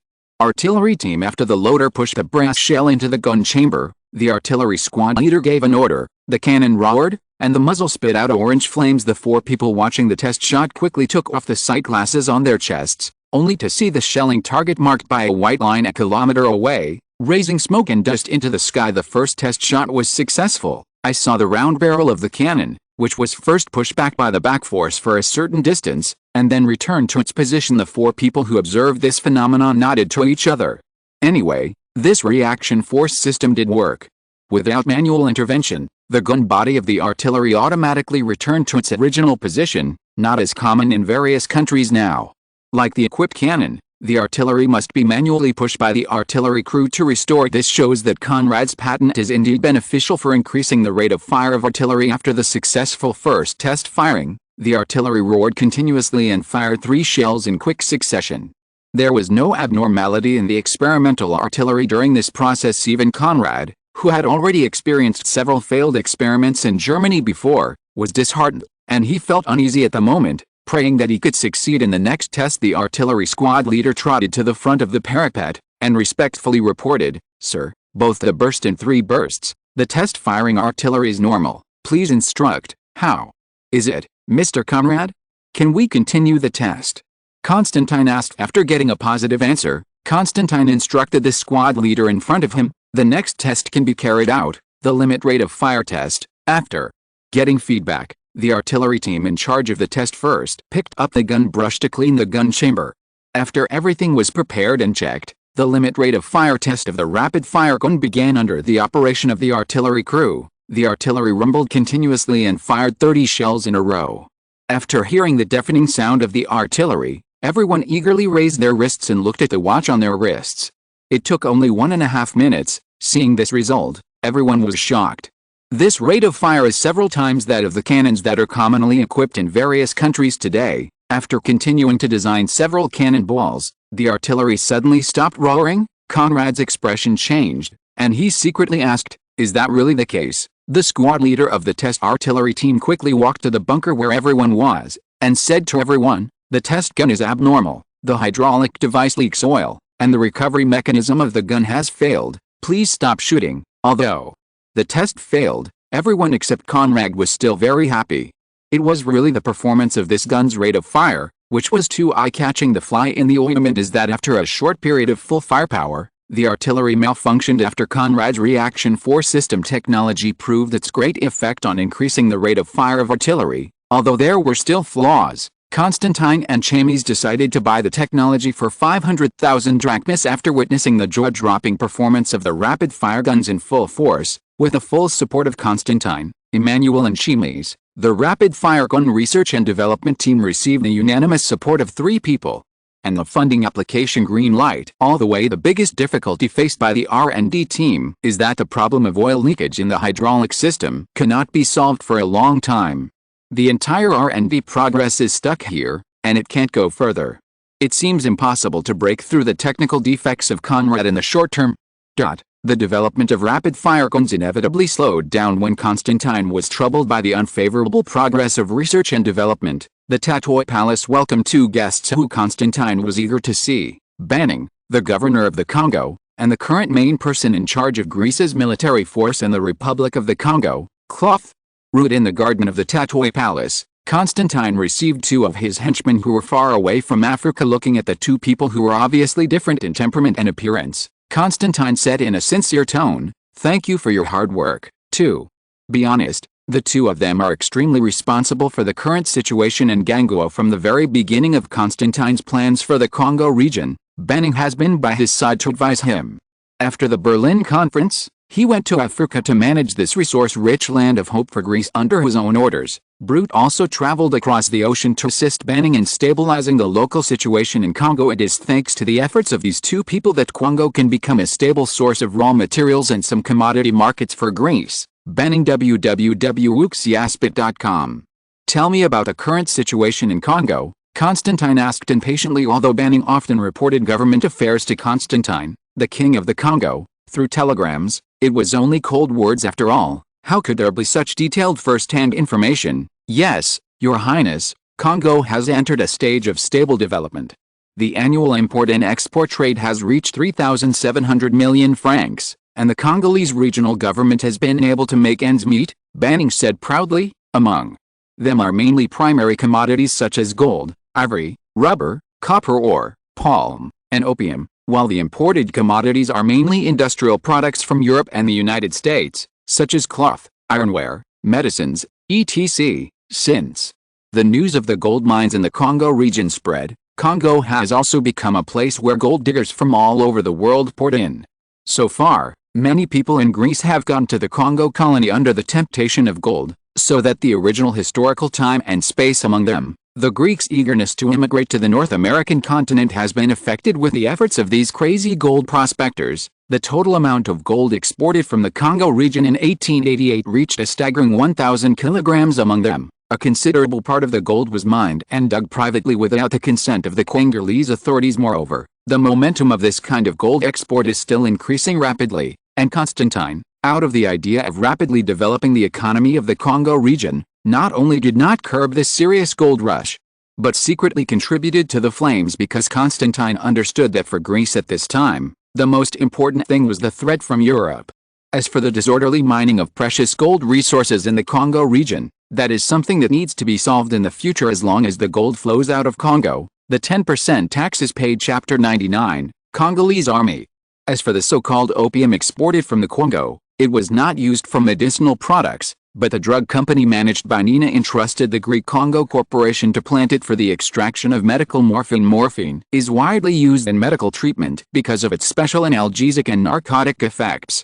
This substance extracted from opium has the strongest analgesic and narcotic effects among natural compounds. Therefore, after Nina learned that the Congo could grow this plant, she commissioned Kosterbloom to grow it locally. In addition to the primary products that Banning said, the goods exported by Congo also include precious wood. Congo's forest coverage area reaches 60%, accounting for about half of the tropical forests in Africa, so it provides a considerable amount of wood, including ebony, rosewood, yellow lacquer wood and other precious woods, which are exported to Europe in large quantities. In addition, with the influx of European immigrants, gold diggers, and at the same time under the guidance of the Greek Congo Corporation, the cultivation of cocoa, coffee, and tobacco also flourished.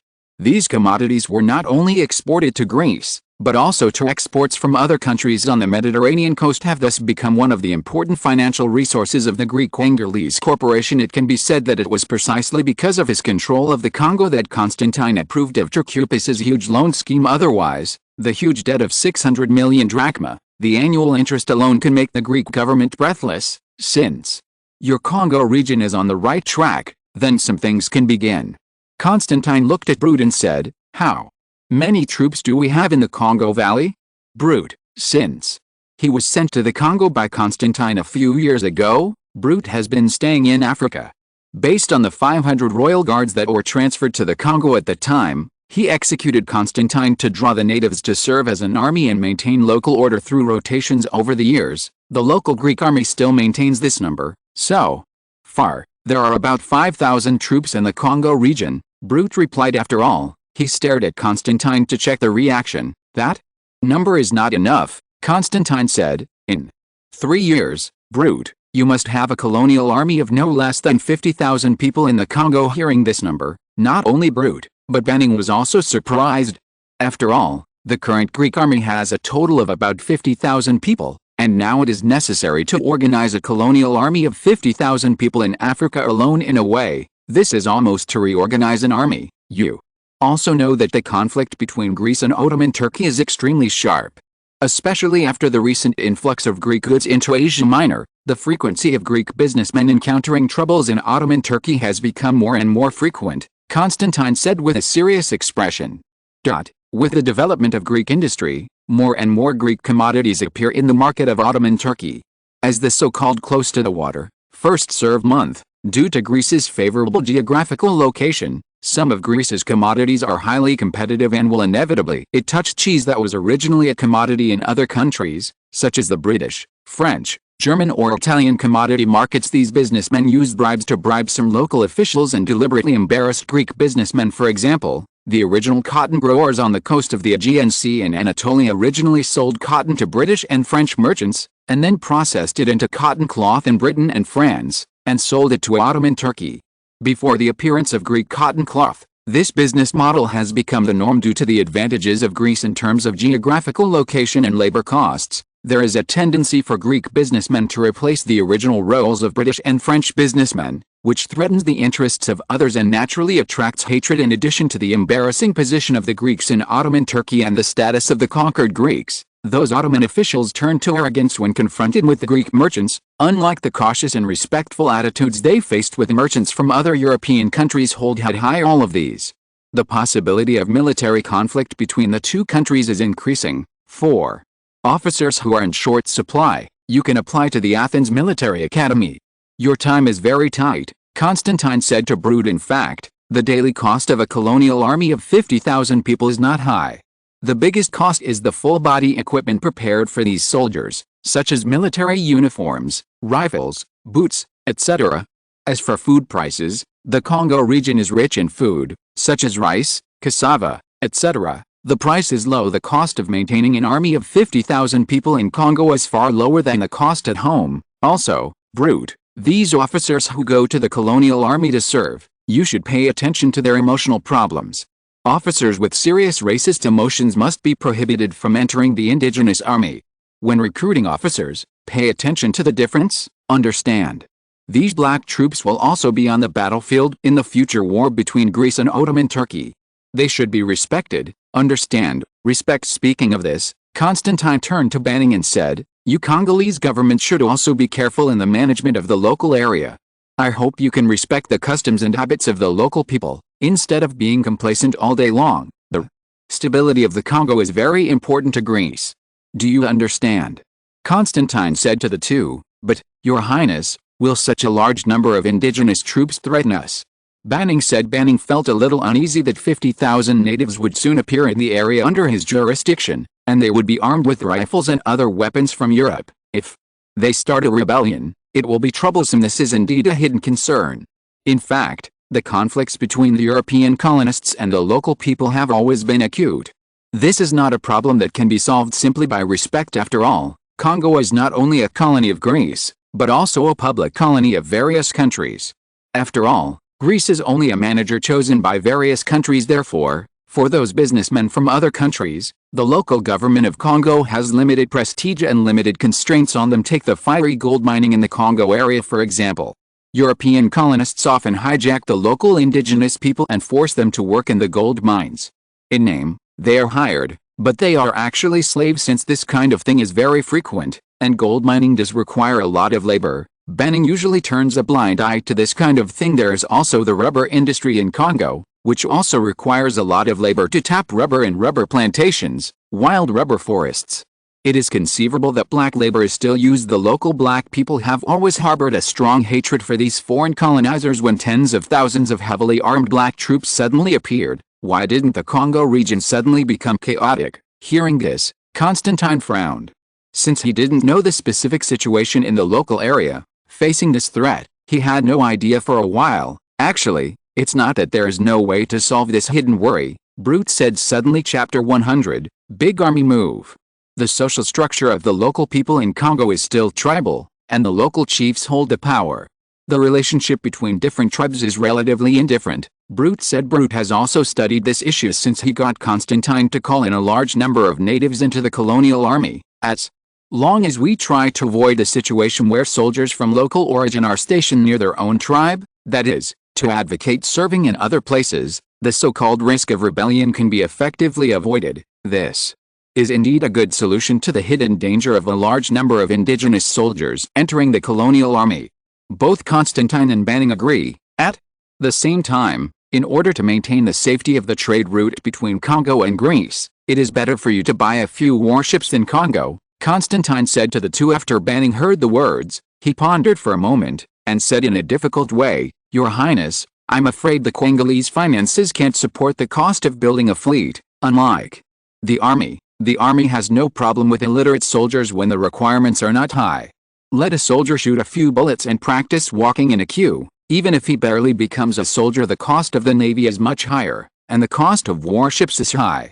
It can be said that the tonnage of the navy's warships is accumulated with money. Therefore, it is normal for Banning to feel embarrassed about the idea of Constantine asking Congo to buy warships. In fact, this is also a helpless act of Constantine. Relying on the finances of the Greek government to build a navy in a short period of time, don't expect it at present. The Greek navy is composed of several patrol boats, and it is reluctant to even call the navy. Moreover, the Greek government needs to maintain the cost of the army's upgrading of technical weapons. It is really not financially scruples about the construction of the navy. Therefore, for the Congo to purchase some warships, it is not necessary to mention the wartime use. At least it can train a group of qualified seamen for the Greek navy. The seafarers are not like the army. They can only be called up when the war is over. If you don't worry that the navy will never return after leaving the port, qualified seamen also need to practice for many years. I know that your Congolese government is not financially well off, but when I say buying warships, I don't want you to do it all in one step. You can buy some light ships first. At present, the annual fiscal revenue of the Congolese government is about 5 million francs. Apart from various expenses, there are not many funds at its disposal. After the two of Banning's vacation and debriefing, they embarked on a journey to Africa again with Constantine's new mission as for the purchase of warships for Congo. It still needs to be considered in the long run because of the extensive involvement. Syntagma Square Royal Palace. In response to the strong request of King George, King George once again organized a military council. All high-level Greek military and political leaders attended. Looking at the report jointly submitted by Constantine and Chief of General Staff Emmanuel, King George, I almost slipped off his chair. I saw that the report said, for various reasons, the possibility of conflict between Greece and Ottoman Turkey is increasing. In this case, it should spend no less than 200 million drachmas to fully upgrade the existing army equipment, including rifles and new cannons, mortars, heavy machine guns. At the same time, there is also the Army Logistics Department, which reserves 20 million rounds of ammunition and 1.5 million shells. This data almost made everyone except Trachupis take a deep breath. Is this too much? George, I asked. At present, the Greek government's annual fiscal revenue is 100 million drachmas, and now it has invested 200 million marks in the army alone. This is really a lion's mouth, Emmanuel said. Your Majesty, if we want to win the war against Turkey, without winning allies, I am afraid we will have to face the Ottoman Turkish army alone in this case. These are the efforts that victory has to do. Hearing this, King George, I turned to Trachupis and asked, is it possible for us to win over Bulgaria and Serbia to form an alliance against the Ottomans? Trachupis pondered for a moment, sighed, shook his head and said, Your Majesty, this possibility is too low. First of all, not long after the last war, the 1885 Bayose War, Serbia is far from recovering. Whether it is objective conditions or subjective wishes, I am afraid that Serbia will not have the will to reignite the war in a short time. Although Bulgaria won the war of 1885, the damage was also great, and they just won the Ottoman province of Eastern Rumelia. Whether it is Austria-Hungary or Russia, they are very afraid of Bulgaria.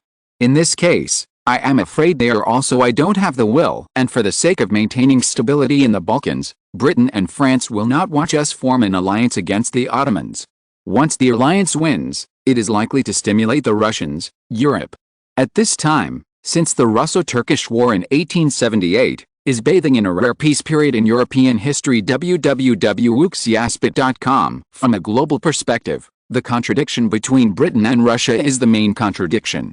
Blocking the bear's greedy appetite for territorial expansion, from the Balkans to the Middle East, Persia, Afghanistan, the Tibetan Plateau, and Japan, pulled up a blockade blocking the expansion of the bear later, in 1902. The main purpose of Britain breaking its tradition of glorious isolation and openly allying with an Asian country, Japan, was to curb Russia's expansion on the Pacific coast. Although France has been trying to win over Russia to achieve the strategy of attacking Germany on both sides, although Germany is making rapid progress on the road of industrialization at this time, its strength is still limited. After all, before the Russo-Japanese War, Russia was still very confident about its 5 million troops. It is in this general environment that Greece wants to establish an alliance against Ottoman Turkey and stir up the storm. I am afraid that no country other than Russia wants to see if the political and military equilibrium is largely maintained throughout Europe, and no one will destroy it for Greece's sake. After all, the Russians' ambitions for the Bosphorus are almost well known in Europe. Once an alliance is actually formed and Ottoman Turkey is hit hard, it is almost certain that Russia will bring down the Ottomans. In this case, a chain reaction may occur throughout Europe, and therefore, major countries will not agree to such a risky move by Greece. After all, the Europe at this time was not the Europe before the First World War. At that time, Europe had formed two openly opposed armed groups, the Allies and the Allies, and at that time Turkey had clearly approached the Allies, and naturally it would not stop the Balkans. The League teamed up to take down Ottoman Turkey. End of this chapter. Thank you very much for reaching the end. Don't forget to like. Looking for more exclusive content and immediate access? Subscribe to our Patreon. Remember, every like, subscription, or donation encourages us to continue. Thanks to everyone. See you in the next video.